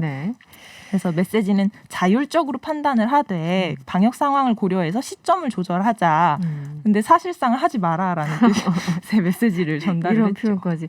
사실 예전에 왼쪽 깜빡이 켜고 우회전한다 뭐 이런 표현들 꽤 오래전에 많이 들어보던 비유인데 MC 씨 이렇게 되면 어떻게 되는 거예요? 왼쪽 깜빡이 켜고 우회전 위험하죠. 예. 위험한 거군요. 한마디로. 뒤에 있는 분이 차주가 많이 당황할 수 있죠. 예. 실제로 운전하시면서 이런 일이 벌어지면 잘 안 됩니다. 사고 위험이 있기 때문에. 위험합니다. 근데 이제 비유로 이제 하신 건데 사실 이 비유가 정치권에서 굉장히 많이 등장하는 비유지 않습니까? 그렇죠. 네. 그런데 이제 이낙연 대표가 이재명 지사를 생각해서 이 이야기를 하신 것 같은데 같은 당내 인사하지 않습니까? 같은 당내에서 이런 표현이 나왔다는 게 조금 의아합니다. 저는 왜냐하면 보통 이제 이 왼쪽 오른쪽이 정치판에서 비유로 등장을 하면 아무래도 이념 논쟁을 좀 떠오르게 되거든요. 그렇죠. 그런 식으로 이제 비판할 때 많이 쓰이기도 했었고 또 과거에 정의당이 또 이 표현을 굉장히 많이 썼었습니다. 정의당에서 이제 민주당의 경제 정책이나 이런 여러 가지 것들을 좀 비판할 때 많이 쓰던 비유였었는데 그리고 이제 문재인 대통령의 경제 정책을 비판할 때도 이 표현이 많이 쓰였었는데 그거를 민주당의 대표인 이낙연 대표가 같은 민주당의 이재명 지사를 이야기하면서 언급했다라는 게 사실 민주당 지지자분들이나 문재인 대통령 지지자들에게는 이 표현이 그닥 유쾌하지 않은 표현일 수 있거든요. 그렇죠. 그래서 그 부분이 좀 많이 의아했습니다. 저희가 또 교통방송 아니겠습니까? 방향 지시 등 조작 위반은 과태료 3만 원이라고 저희 제작진이 또 그새 또 어떻게 검색을 해봤는지 과태료 3만 원이라고 합니다. 저 처음 알았어요. 조심해야 할 것 같습니다. 코로나 시대에 3만 원 큽니다. 크죠. 3만 원 커요. 이재 기자, 근데 지금 민주당 취재하고 계시잖아요. 이 대표가 원래 이제 소위 말하는 세게 말씀하시는 분은 아니고 굉장히 점잖게 늘 이제 엄중하게 보시고 뭐 이러신 분인데 이게 어떤 의미가 있을까요, 정치적으로? 이번 말이 굉장히 재밌었던 이유가 이낙연 대표가 처음으로 이재명 지사를 공개적으로 비판한 발언이었기 때문이에요. 처음입니까? 그 전에는 보통 이재명 지사의 아이디어에 대해서 이러이러한 한계가 있다고 이야기를 하는 정도였는데 직접적으로 이재명 지사를 공격한 거기 때문에요. 사실 처음이라고 볼 수가 있고요. 그 전에도 재난지원금이나 뭐 통신비 지급 등등 둘러싸고 계속 갈등이 있었는데 그때는 이낙연 대표가 이재명 지사의 그런 반발이나 뭐 이런 행동들을 소위 변방의 소음 정도로만 계속 여겨왔어요. 그렇게 취급을 해왔죠. 왜냐하면 그 재난지원금 의사결정 라인에 경기도지사는 없으니까. 근데 중앙정부와 상관없이 지방정부가 뭔가를 하겠다고 하면서 지금 이 대권가도에서 치고 나가려고 하고 있는 거잖아요. 이재명 지사가. 그런 상황이다 보니 비로소 공격을 하기에 이른 거죠. 근데 이게 어떻게 보면은 1막이 끝나고 2막으로 넘어가는 것 같은 느낌이에요. 그러니까 이재명 지사가 명실상부 여권의 어떤 그 대선 주자 1위로 올라섰다. 원래 1위는 남을 공격 안 하거든요. 그렇죠, 보통. 이낙연 대표가 이제 자기 자리를 잃고 이제 1위를 뺏긴 것을 지금 명징하게 보여주는 어떤 장면 아닌가 하는 생각이 들었습니다. 그렇죠. 이제 일부 여론조사에서 이재명 경기도지사가 좀 앞서간다라는 조사 결과 나오니까 그렇게 해석이 충분히 가능한 부분이죠. 뭐 조바심이 낯섰을 수 있겠다 뭐 이런 것들이 나오는데 제가 또 개인적으로 또 개그맨 출신이고 그래서 비유를 굉장히 좋아합니다. 그래서 즐기고 다른 사람들이 하는 비유에 대해서 나름대로 평가도 많이 해보고 이낙연 대표께서 비유하는 걸 조금만 더 갈고 닦으셨으면 좋겠다. 조금 많이 아쉬웠어요. 저는. 조금 아쉬웠어요. 상황과 좀 많이 100% 싱크로율이 높지 않다. 그래서 조금만 좀 가다듬으면 어떠실까라는 생각이. 기자 출신이라 사실에 대해서만 잘 하고 비유를 못 하나 봐요. 이 대표 저 의원실에 저기 뭐 메시지 좀 남기세요. 이런 비유도 있다. 이게 더 좋아 보인다. 뭐 등등. 배터리 나갔는데 비상등 켜시면 어떡하냐. 뭐 이 정도만 했었어도. 그렇군요. 알겠습니다. 재능 낭비 언제든 환영이고요. 그 이재명 지사가 어쨌든 반박을 또 했어요. 뭐 반박이라기보다는 뭐 일종의 설명을 했는데요. 그 이 대표하고 자기 사이에는 갈등이 없다. 갈등이나 이견은 없고 그냥 이 대표가 충고나 걱정을 해주신 거다라고 이야기를 했어요. 그리고 당에서 그런 우려가 기후가 되도록 자기가 충분히 생각을 하겠다. 하면서 동시에 했던 이야기가 재난기본소득은 방역 상황을 보면서 지급하겠다. 그러니까 안 하겠다는 게 아니거든요. 그러니까 시기 조절을 하겠다고는 하지만 결국 하겠다는 입장이고 마치 당의 입장을 받아들인 것처럼 보이지만 사실 그런 결정은 아니었어요. 그래서 지금 민주당 내에서 분위기가 굉장히 싸한 상태여서 겉으로는 잘 드러나지 않지만 그 화력 세신 또 김종민 의원과도 직간접적으로 하여튼 이번 사안을 두고 이제 이재명 지사와 각을 세우는 그런 모습들인데 민주당 내에서 좀 부글부글합니까? 전반적으로 분위기가 어때요? 일단 이번에 되게 놀랐던 게 당에서 그 메시지를 전달할 때 안에서 이견이 좀 있었어요. 한쪽은 자율적으로 판단하되 우리 좀 상황을 보자라고 네네. 이야기를 하자는 쪽이 있고 네네. 나머지 한쪽은 그렇게 말하면 이 지사는 분명히 자기 마음대로 해석해서 이걸 진행을 할 거다. 네. 강력하게 하지 말아라라고 이야기를 해야 된다라는 강경파가 있었어요. 네. 근데 소위 비둘기파의 의견이 채택이 돼서 그런 메시지가 간 거죠. 아. 그리고 대통령도 기자회견에서 그 지방 정부의 역할을 굉장히 강조를 했고 그랬죠. 그랬더니 이제 아전인수를 해석을 해서 대통령도 우리의 역할을 인정해줬다. 지금 이렇게 이 지사가 나오고 있지 않습니까? 그랬죠. 네. 굉장히 부글부글하고 약간 태도에 불쾌감을 느끼고 있는 상황인 것 같아요. 적당히 조금 이해를 해주셨으면 좋겠는데 이제 대통령의 말까지 따와서 설명하니까 한 번 더 화가 났군요. 민주당 입장에서는. 대통령 그런 뜻이 아니었는데 어떤 상황인지 알겠습니다. 뭐 계속 가겠죠, 뭐 이런 분위기가. 이대로 가겠죠, 뭐. 네. 여기까지 일단 듣고요. 두 번째 말이 또 기다리고 있습니다. 허경영 대표의 말이죠. 미혼자에게 매달 연애 수당 지급. 네, 또 말소리가 나오네요. 역시 준비된 음성 먼저 들어보겠습니다. 서울시장 후보로 등록을 첫날 후보 등록을 했습니다. 그 나물의 그 밥이다. 국민들이 이제 시장 선거에 나온 저를 주목할 것 같습니다. 연회비를 20만 원씩 매월 주니까 연애를 하게 된단 말이야. 모텔 빵값하고 밥값을 주는 거야. 하루 데이트를 하라고. 네, 국가혁명당이죠. 허경영 대표의 말이었습니다. MC 장원 씨, 어쩌다 이런 말이 나오게 된 건지 좀 알려주시죠. 네, 이분은 이제 눈만 바라봐도 예뻐지고 살도 빠지고 그런 이 신기한 능력을 가지신 분이시죠. 예, 선거에 나올 때마다 이분이 어떤 공약을 내세울까 이제는 기대감마저 드는 분입니다. 사실 좀 궁금해요. 네. 허경영 국가혁명당 대표가 20일 이제 서울시장 보궐선거에 출마를 하겠다고 선언을 하면서 또다시 파격적인 공약을 내걸었습니다. 이 보도자료를 통해서 미혼자에게 매월 20만 원씩 연애 수당을 주는 연애 공영제를 실시하겠다라고 하면서 통일부와 여성부를 없애고 결혼부를 만들겠다. 통일부는 왜 들어갑니까? 어쨌든. 네. 그래서 이뿐만 아니라 결혼을 하게 되면 결혼 수당을 1억 원 지급하고요. 그리고 주택을 살 때 쓸 수 있게끔 2억 원. 이거 제가 지금 입장에서 굉장히 지금 땡겼습니다. 솔직히. 예. 혹하네요. 예. 네, 그러면서 무이자로 또 지원을 하겠다라는 결혼 공영제도 이야기도 했고요. 무이자. 네, 그리고 이제 당장 살기가 힘드니까 이 청년들이 결혼도 안 하고 출산도 줄어드는 것이다. 맞는 얘기죠. 네, 정부의 출산 정책이 현실성이 없고 이 출산 장려금이 상당 예산 어디에 쓰인지 알 수 없기 때문에 차라리 아이 낳는 사람에게 출산 보조금 1억 원씩 지급을 하겠다. 네. 네, 뭐 이런 주장을 했습니다. 공약을 내세웠습니다. 그리고 이재 기자는 어떻게 좀 혹하십니까? 마음에 들어요? 아니요. 사실 요새 애 안 낳고 뭐 결혼 안 하는 사람들이 돈이 없어서 그런다기보다 자기 삶이 안정되지 않아서 그러는 거잖아요. 그렇죠. 뭐 1억 뭐 준다고 이게 되는 게 아닌데 네. 고민이 없다 이런 생각이. 네, 저는 갑자기 뜬금없이 그 유퉁 씨가 생각이 나더라고요. 결혼을 9번 하셨잖아요. 아, 네네네. 네, 이분은 만약에 이 공약에 해당 사항이 돼서 만약에 실제로 현실로 이루어진다면 얼마나 받으실까? 재혼은 안 주지 않을까요? 초혼만 줄 것 같은데. 이 공약을 처음 하신 게 아니에요. 과거에 대선 나오실 때도 이 공약 했었는데 맞아요, 그때는 재혼하면 반 주고 3혼하면 3분의 1 주고 4혼하면 4분의 1 주고 이렇게 돼 있었습니다. 굉장히 구체적이었군요. 네. 그때도. 예. 그냥 막 지르시는 분은 아니에요. 구체적으로 다 생각이 있으신 분입니다. 좀 약간 선입견들이 있으신 것 같아요. 네, 죄송합니다. 반성해 보겠습니다. 그나저나 이 허경영 대표 말 항상 어쨌든 이슈는 돼요. 그러다가 이제 쑥 들어가긴 하지만 이게 우리 코너 이름이 좋은 말, 나쁜 말, 이상한 말이잖아요. 그 중에 어디에 해당될까요? 뭐 당연히 이상한 말에 가깝다고 할 수 있죠. 일단 현실성은 많이 떨어지는 말이니까.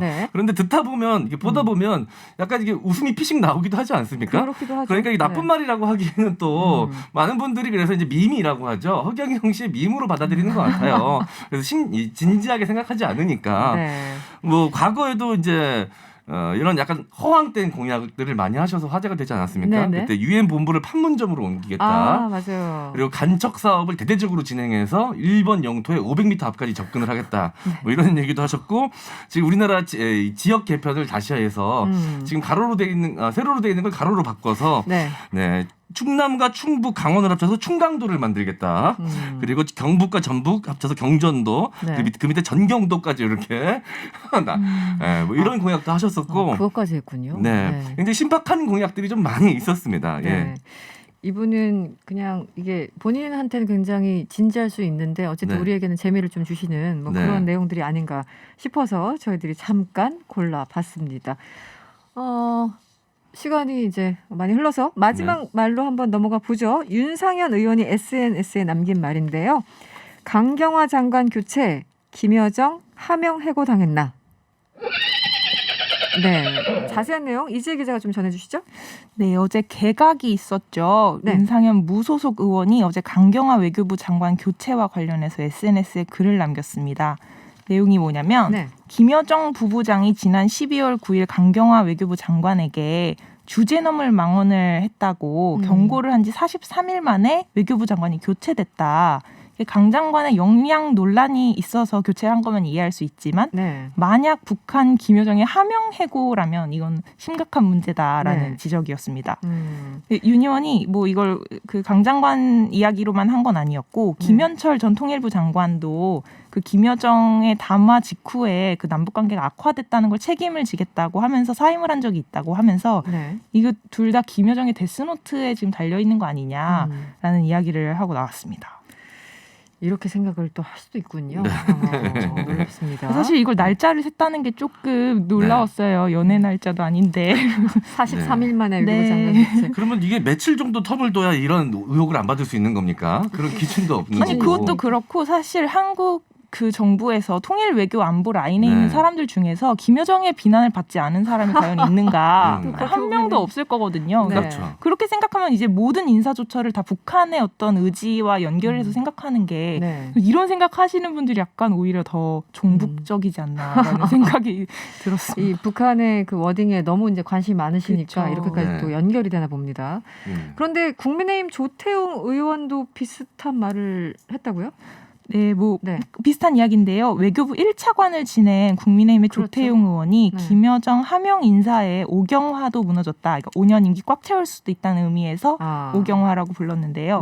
그러면서 지난해 말에 코로나 확진자가 없다는 북한의 주장을 믿기 어렵다던 그 강 장관한테 김여정이 망언이라고 정확히 계산돼야 할 것이라고 경고를 했는데 오늘 계산이 이루어졌다라고 이야기를 했습니다.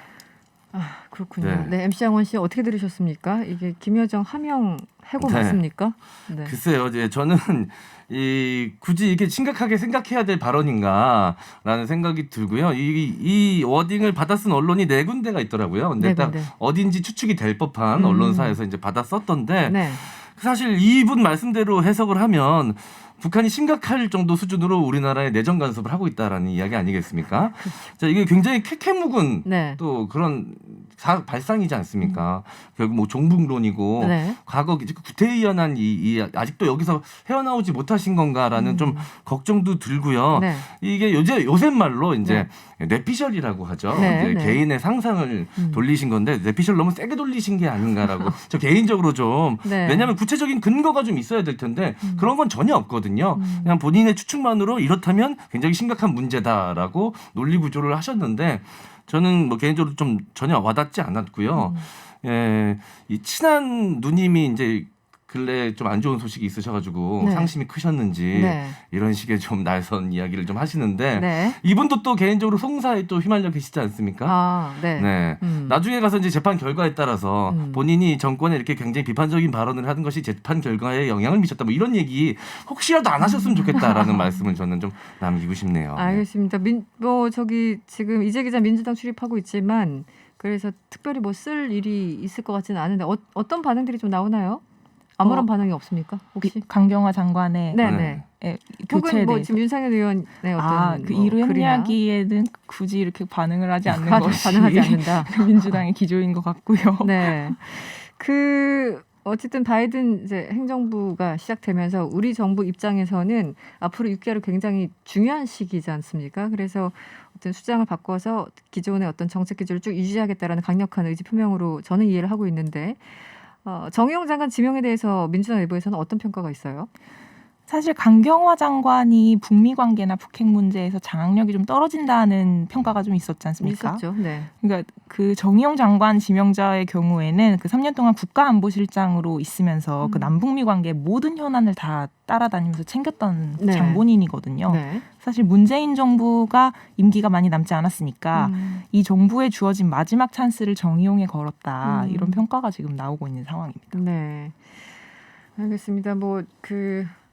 사실 정권 바뀌면서 서로 뭔가 코드를 맞추기 위해서 인사들이 좀 필요한 경우가 있는데 네. 이번이 좀 그런 내각 성격을 가지는 것은 아닌가 싶고요.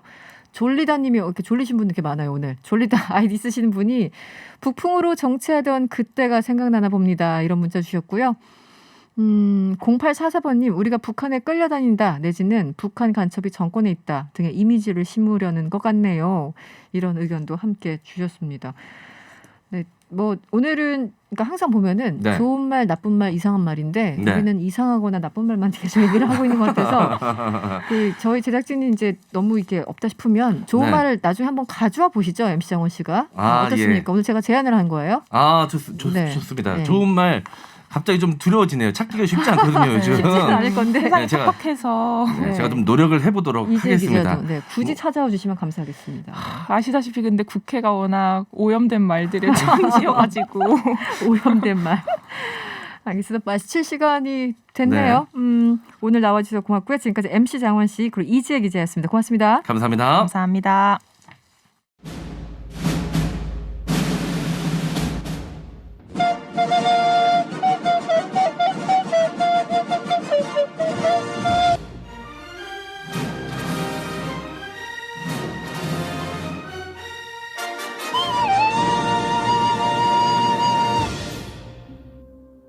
기자 양반 영화 좋아해요? 빠바바밤 빠바바밤 빠라바. 예전에 토요일 영화 겁나게 봤지. 이 음악만 나오면 가슴이 벌렁벌렁.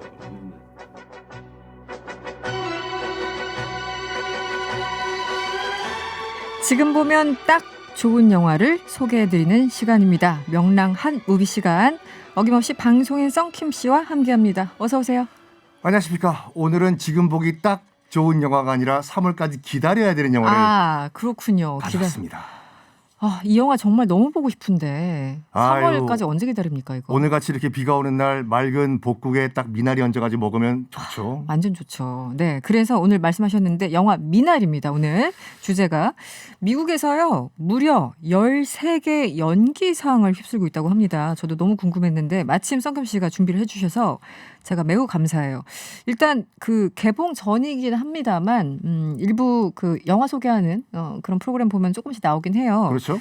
그래도 조금 설명해 주시면 어떨까요?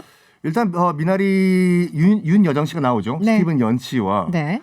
일단 우리나라에서 3월에 개봉을 해요. 그러니까 지금 만약에 미나리를 보셨다라고 하시는 분들은 세 초이스거든요. 세 초이스. 첫 번째는 미국 가서 보셨든지 네. 12월에 개봉했으니까 네. 두 번째는 시사회를 가셨다든지 그랬겠죠. 세 번째는 불법 다운을 하셨다든지 절대 하시면 안 되죠. 불법 다운은. 불법 다운 안 됩니다. 3월까지 기다리셔야 됩니다. 일단 기다려야 된다. 그럼에도 불구하고 줄거리는 대충 다 알 수 나왔죠. 있잖아요. 그렇죠. 그렇죠. 네. 일단 80년대 미국에서 정말 고생을 했던 한인 이민 가정을 그린 얘기인데 배경이 80년대. 80년대죠.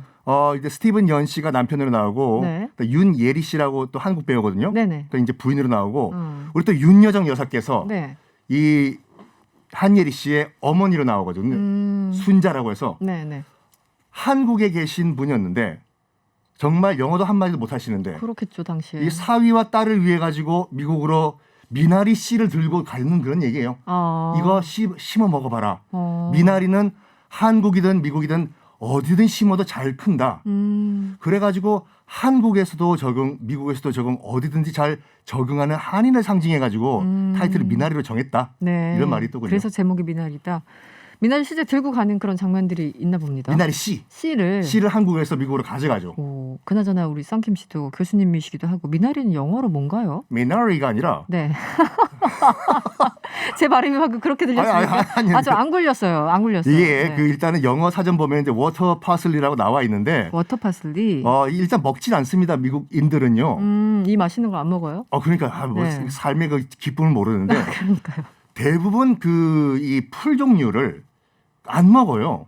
우리는 여러 가지 뭐 미나리, 고사리, 쑥 등등등으로 구별하지 않습니까? 네네.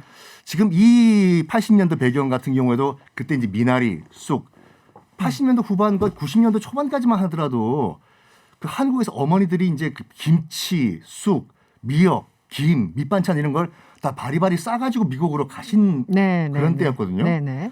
그 미나리뿐만 아니라 그때 그 90년대 초반에 그 제 기억으로 맞다면은 큰 그 문제가 됐던 게 뭐냐면 쑥을 미국에서 안 파니까 그 한국에 있던 어머니들이 이제 쑥 말린 쑥을 가지고 이제 LA나 뉴욕 공항을 그 통관을 하신 거예요, 이걸요. 근데 영어를 못 하시지 않습니까? 그 미국 세관에서 이거 뭐냐 쑥을 보고 쑥이 영어로 뭐지? 그때 뭐 전자 수첩이 사전에 있었던 것도 아니고 그냥 그라스라고 한 경우가 한 번 있었어요. LA 공항에서요. 근데 그라스가 이게 그 팩트니까 말씀드릴게요. 대마초의 은어거든요. 아. 그래서 딱 비슷하게 생겼으니까. 그래가지고 발칵 한번 뒤집혔던 것이 한 30년 전에 있었죠. 아, 그랬군요. 근데 저도 기억이 나는데 아주 어렸을 때 80년대니까 이제 당시 미국 간 사람이 그렇게 많지는 주변에 않았을 거잖아요. 김치를 그러니까 한국 엄마들이 김치를 들고 자기 자식들한테 이제 준다고 싸들고 가셨는데 그 비행기에서 김치통이 터진 거예요. 이게 터질 수밖에 없는 게 기압 때문에 유리가 뻥 터져요, 이게요. 그래서 아주 난리가 났었다는 줄줄줄 얘기를. 흐르죠, 국물이 이걸. 근데 당시는 이제 김치 지금은 많이 외국 친구들도 먹지만 그때는 굉장히 이상한 그들 입장에서 굉장히 이상한 냄새잖아요. 그래서 굉장히 곤욕을 치렀다는 그 에피소드 기억이 나네요. 예전에. 전 대학교 학부 때 너무 청국장이 먹고 싶어가지고 어떻게 청국장? 대학교 기숙사에서 청국장을 한번 끓여 먹었는데 경찰이 왔다니까요. 경찰이 얼마하네요. 이 도대체 무슨 냄새냐 이게. 네, 정체를 알 수 없다. 저도 청국장 좋아합니다만 어떤 상황인지 알겠어요. 일단 다시 돌아가서 이게 80년대 미국인데 구체적으로 배경이 아칸소주예요? 제가 그 80년대, 60년대, 70년대 다 마찬가지지만 80년대 미국 이민 가신 분들이 가장 경쟁이 치열하고 정말 힘들게 사셨던 때거든요. 그러니까 LA도 그렇고 샌프란시스코도 그렇고 뉴욕도 그렇고 그러니까 대도시 특히 LA나 무슨 뉴욕 같은 경우는 한인 이민 사회가 포화가 되다 보니까 이제 한인들이 없는 중부 남부 지역으로 이제 쭉쭉 뻗어나가던 때였어요. 그때 이제 눈에 들어왔던 것이 극 중에서 이제 아칸소 주였는데 미국 50개 주 가운데서 이것도 팩트니까 가장 깡촌이라고 알려져 있는 것이 아칸소 주거든요. 아, 당시에. 지금도 그렇고. 빌 클린턴 전 대통령이 아칸소 주지사 출신이잖아요. 그렇죠. 빌 클린턴 전 대통령의 유일한 컴플렉스가 자기는 아칸소 출신이었다. 이것 유일한. 유일한.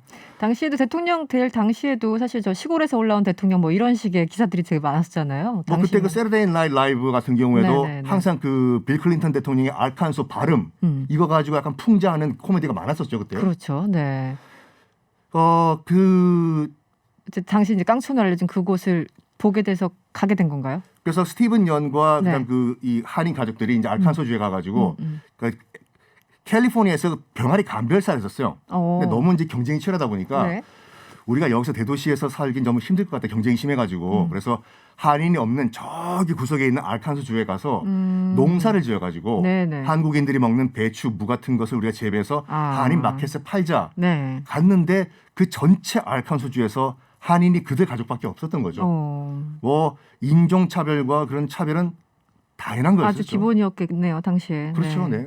영화에서 어쨌든 80년대 아칸소주에서 이민간 분들이 어떻게 어렵게 살았는지 기본적인 그런 이제 스토리가 전개가 되는 거고. 이 영화를 감독한 정이삭 감독도 이제 미국 감독인데 한국계 미국 감독인데요. 자기 원래 스토리였다고 해요.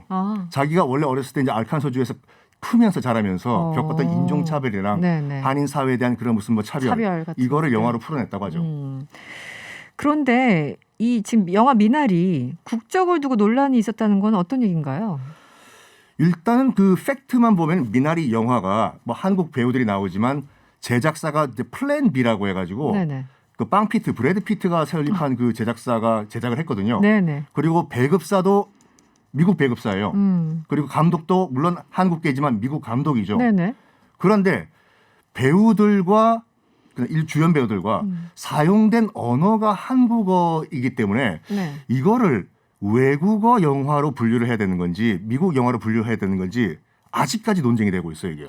그 스티브 연 씨도 미국 사람 아닌가요? 미국 국적이죠. 그렇죠. 국적이죠. 그러니까 배급사나 뭐 감독이나 주연 그 남성분도 다 미국인데 감독 미국, 배급 미국, 제작 미국. 다 미국인데 쓰이는 언어는 이제 거기서는 한국, 영화 내에서는 한국어를 그렇죠. 썼으니까 이걸 어느 나라 거를 봐야 되는지 이거 가지고 좀 논란이 있습니까? 그렇다면 이제 주는 상의 어떤 그게 달라지네요. 이게 그 큰 논란이 됐던 것이 뭐냐면 다음 달 2월 28일 날 그 열리는 골든 글로브상 때문에 네. 논란이 됐었는데 네. 아시다시피 골든 글로브상은 그 헐리우드에 있는 그 외신 기자들이 주는 상이지 않습니까? 네. 이거를 미나리를 어떤 카테고리에 분류를 하냐. 그 자기들 나름대로 그 기준이 있더라고요. 네네. 쓰이는 언어의 50% 이상이 영어가 아닐 경우에는 외국어 영화로 분류를 하자. 네네. 뭐 대부분 한국어로 쓰기 때문에 이 영화를 네. 비록 감독과 제작자와 배급은 다 미국이지만 외국어 영화로 분류를 해버린 거예요. 네네. 근데 그게 일관성이 없었던 것이 그 기억나세요? 버스터즈라고 해서 네. ኳ틴 타란티노랑 브래드 피트가 주연했던 2차 대전 영화. 저는 잘 몰라요. 굉장히 잔인한 영화. 네. 버스터즈라고. 네. 그 영화는 완전 미국 영화였거든요. 네. 주연이 브래드 피트인데. 네네. 근데 그 영화의 영어 비중이 30%도 안 돼요. 왜냐면 대부분 절반이네요. 독일어와 프랑스어로 했기 때문에. 아. 그런데 그건 미국 영화로 분류했거든요. 그러면은 일관되지 않네요. 기준이? 일관되지 않으니까 논란이 되고 있죠. 그래서 어쨌든 지금 분류는 끝난 건가요? 그렇게 분류 작업을 한 거는? 일단 분류가 그렇게 됐습니다. 그래서 논란이 있다. 그러면 뭐 이제 골든글로브가 그렇게 행보를 했고, 근데 여기에 대해서 또 약간 독립영화 위주인가 이 썬댄스 영화제가 보란 듯이 제동을 걸었다는데 이건 또 어떤 건가요? 일단 골든글로브에서 이게 외국어 영화로 분류를 해버렸는데 네. 아시다시피 그 썬댄스 영화제 같은 경우에는 그 로버트 레드포드가 만든 국적과 언어와 종교와 성별 차이 없이 영화 그 자체만 보자. 2주의 독립 영화제지 않습니까? 네네네. 이 심사위원 대상을 받았는데 네. 미국 드라마 부분상을 받은 거예요, 이게요. 미국 드라마 부분으로. 네. 그래서 약간 그 외신 기자 협회에서 어떻게 보면 약간 머쓱해진 거죠. 네, 그러네요, 상황이. 그런데 지금 뭐 아까 13개 연기상 어디 이렇게 나간 겁니까, 지금? 일단 그 작년 매년 12월에 열리는 그 LA 비평가상이라고 해서 LA 그 필름 크리틱 어소시에이션 상이 있거든요. 뭐 영화 하시는 분들 가운데서는 오스카상보다 더 권위가 있는 상으로 보는데 거기서 여우주연상 등등등 해서 지금 총 13개 부분 영화제와 그 비평가 협회에서 네네. 여우조연상을 윤여정 선생님께서 받으셨어요. 대단하시다. 저도 윤여정 배우 너무 좋아하는데 이런 그 쾌거가 있어서 너무 속으로 막 박수를 치고 있었는데 이 영화 속에서는 윤여정 배우가 이제 영어를 한마디도 못하는 그 할머니 역할로 나왔잖아요. 그런데 요즘 너튜브에서는 윤여정 씨의 영어 인터뷰만 모아놓은 영상이 화제가 되고 있다고 해서 저희들이 조금 준비를 해봤어요. They're so serious. I'm not that serious. I don't want to do the real hard work anymore. I'm getting bored. I just gave me the opportunity, so I'm grateful. And I'm very glad to see you guys and enjoyed our movie together. Thank you so much. 힘이 되는. 네, 윤여정 씨 영어 인터뷰 영어 꽤 잘하세요. 그 미국에 사셨잖아요. 그렇죠. 지금 제가 알고 있기로는 윤여정 선생님이 74살로 알고 있거든요. 네, 70대이신 걸로. 70대이시죠. 네네. 근데 지금 이게 그 썬댄스 영화제에서 그 시상 장면이었던 걸로 기억이 나는데 같이 있었던 그 아역 배우들 네네. 이 기자들의 영어 질문이 이제 이해를 못하니까 네. 윤여정 선생님께서 직접 통역까지 해주는. 그 자리에 통역사가 있었어요. 굉장히 꼬다는 보릿자루였어요. 머쓱하게 할 일이 갑자기 없어지는. 난 여기 뭐 하나, 난 누군가. 그러니까요. 윤여정 선생님 보면은 영어도 굉장히 좀 잘하시고 또 영화에 같이 출연하는 아까 말씀하신 이 재미교포 배우죠. 스티브 연. 이분 한국어 실력도 대단하다고 하던데요. 물론 뭐 윤여정 선생님 말에 따르면은 이 영화 그 미나리를 찍으면서 자기가 그 한국어 교육을 굉장히 많이 심하게 해드렸다고 해요. 네. 그럼에도 불구하고 이게 스티븐 연 씨가 5살 때 미국을 갔거든요. 5살 때 미국 갔으면은 뭐 우리가 막말로 한국어를 다 잊어버려도 그러려니 할 그런 그렇죠. 그 나이 사람인데 한국어를 지금 그 버닝에서도 나왔고 영화요. 네네 재밌게 봤습니다. 네. 거의 완벽하게 한국말 하거든요. 그 이유를 그 비결을 물어보니까 그 아버지 어머니가 집에 있을 때만큼은 여기 미국이지만 절대로 영어를 쓰지 마라. 너는 한국 사람이니까 나와 대화할 때는 한국어를 써라. 그래서 퍼펙트 바이링구얼이 됐다. 그렇게 교육하시는 분들이 꽤 있잖아요, 미국에서. 이게 참 그 중요한 얘기인 게 저는 뭐 예전엔 뭐 영어 교육에 좀 몸 좀 담았던 사람으로서 조기 영어 교육이 상당히 그 효과가 없다고 보거든요. 그 비정상 회담에 나와서 얘기하는 친구들 다 성인이 된 이후에 한국어를 배웠지 않습니까? 너무 잘하죠. 그렇죠. 네. 그래서 스티브 연을 봤을 때도 일단 자기 정체성을 확립한 다음에 제2 언어를 배우든지 말든지 해야 되지 않나? 일단 언어를 잃으면 뭐 정체성도 그렇고 문화도 그렇고 모든 걸 함께 잃어버리기 때문에 미국에서도 이렇게 한국어를 같이 교육시키시는 부모님들이 여전히 많이 계십니다. 이제 가장 궁금한 건 윤여정 배우가 한국인 최초로 아카데미 배우상 후보가 되지 않을까 뭐 이런 얘기들이 나오는데 수상 가능성 어떻게 보십니까? 얼마 내기 하실래요? 일단 우리 조언적으로 항상 기대를 할 수밖에 없는데 뭐 얼마 내기 할까요? 저는 네. 10,000원. 10,000원. 항상 10,000원이 이제 표준가인 것 같아요. 표준가죠. 네, 표준가 10,000원. 네. 수상 가능성? 수상 가능성? 몇 퍼센트? 이건 뭐 솔직히 뚜껑 열어보기 전까지 아무도 모르죠, 솔직히. 그렇죠. 근데 한 가지 그 지표가 될 수 있는 게 기준점이 될 수 있는 게 뭐냐면 네. 골드 더비라는 그런 사이트가 있어요. 골드 더. 더비가 저기 이게 경마잖아요. 네. 그 골드 더비 사이트가 어떤 사이트냐면 그 미국 할리우드에 있는 영화 비평가들이랑 저널리스트들이 재미로 올해 그 아카데미상 오스카상에 어떤 영화들이 상을 탈까 자기들끼리 한번 추측하는 확률을 한번 따져보는 그런 사이트거든요. 네. 이게 의외로 확률이 높아요. 높아요? 그러니까 작년 같은 경우에도 누구나 다 1917, 네네. 그다음에 원스 어폰 어 타임 인 할리우드 이게 오스카상을 탈 줄 알았는데 골드 더비에서 아니다. 패러사이트 기생충이 탈 거다. 딱 맞았잖아요. 딱 맞았죠. 이번에도 그 골드 더비에서 어떻게 확률을 지금 계산하고 있냐면 일단은 미나리가 오스카에서 상은 몇 개 탈 것이다. 특히 윤여정 씨가 여우 주연상 탈 것이다. 그렇게 구체적으로 이렇게 지금 그 골드 더비 사이트에서 얘기가 나오고 있어요. 이게 뭐죠? 동의하는 사람들이 훨씬 더 높아지고 있는 겁니까? 그렇죠. 그러면은 되는 거겠네요. 10,000원이라니까 전요. 일단은 10,000원 내기. 네, 저도 되는 걸로 하려고 했는데 이게 내기가 되는 성사가 안 됐네요. 오늘 보니까 어쨌든 3월 15일 날 발표를 한다고요. 네, 잘 먹겠습니다. 네, 2달 남았는데요. 한 2달 남은 거 맞죠? 네. 마지막까지 좋은 소식이 들리지 않을까. 우리 3월에 다시 한번 얘기할 뭔가가 생길 것 같습니다. 한번 기대를 해보죠. 네, 3월에 개봉하는 미나리. 저도 뭐 부분 프리뷰만 봤는데 많은 분들이 약간 슬픈 얘기로 알고 계시거든요. 네, 좀 그럴 것 같아요. 애환이니까. 그러니까 울고 웃게 만들어주는 영화다라고 보신 분들은 말씀하시더군요. 알겠습니다. 오늘 명랑 한 무비 오늘 여기서 마쳐야 될 것 같아요. 지금까지 방송인 썬킴 씨와 함께했습니다. 오늘 고맙습니다. 감사합니다. 네, 명랑 시사는 오늘 준비한 내용이 여기까지입니다. 여러분들 어떻게 들으셨나요? 마지막 저희가 곡을 준비를 했는데요. 이 미나리 영화 엔딩 크레딧 삽입곡이라고 합니다. 한예리 씨가 불렀고요. 레인송입니다. 네, 마지막 음악 들으시고요. 편안한 저녁 되시고 저는 내일 다시 찾아뵙겠습니다. 지금까지 이승원이었습니다.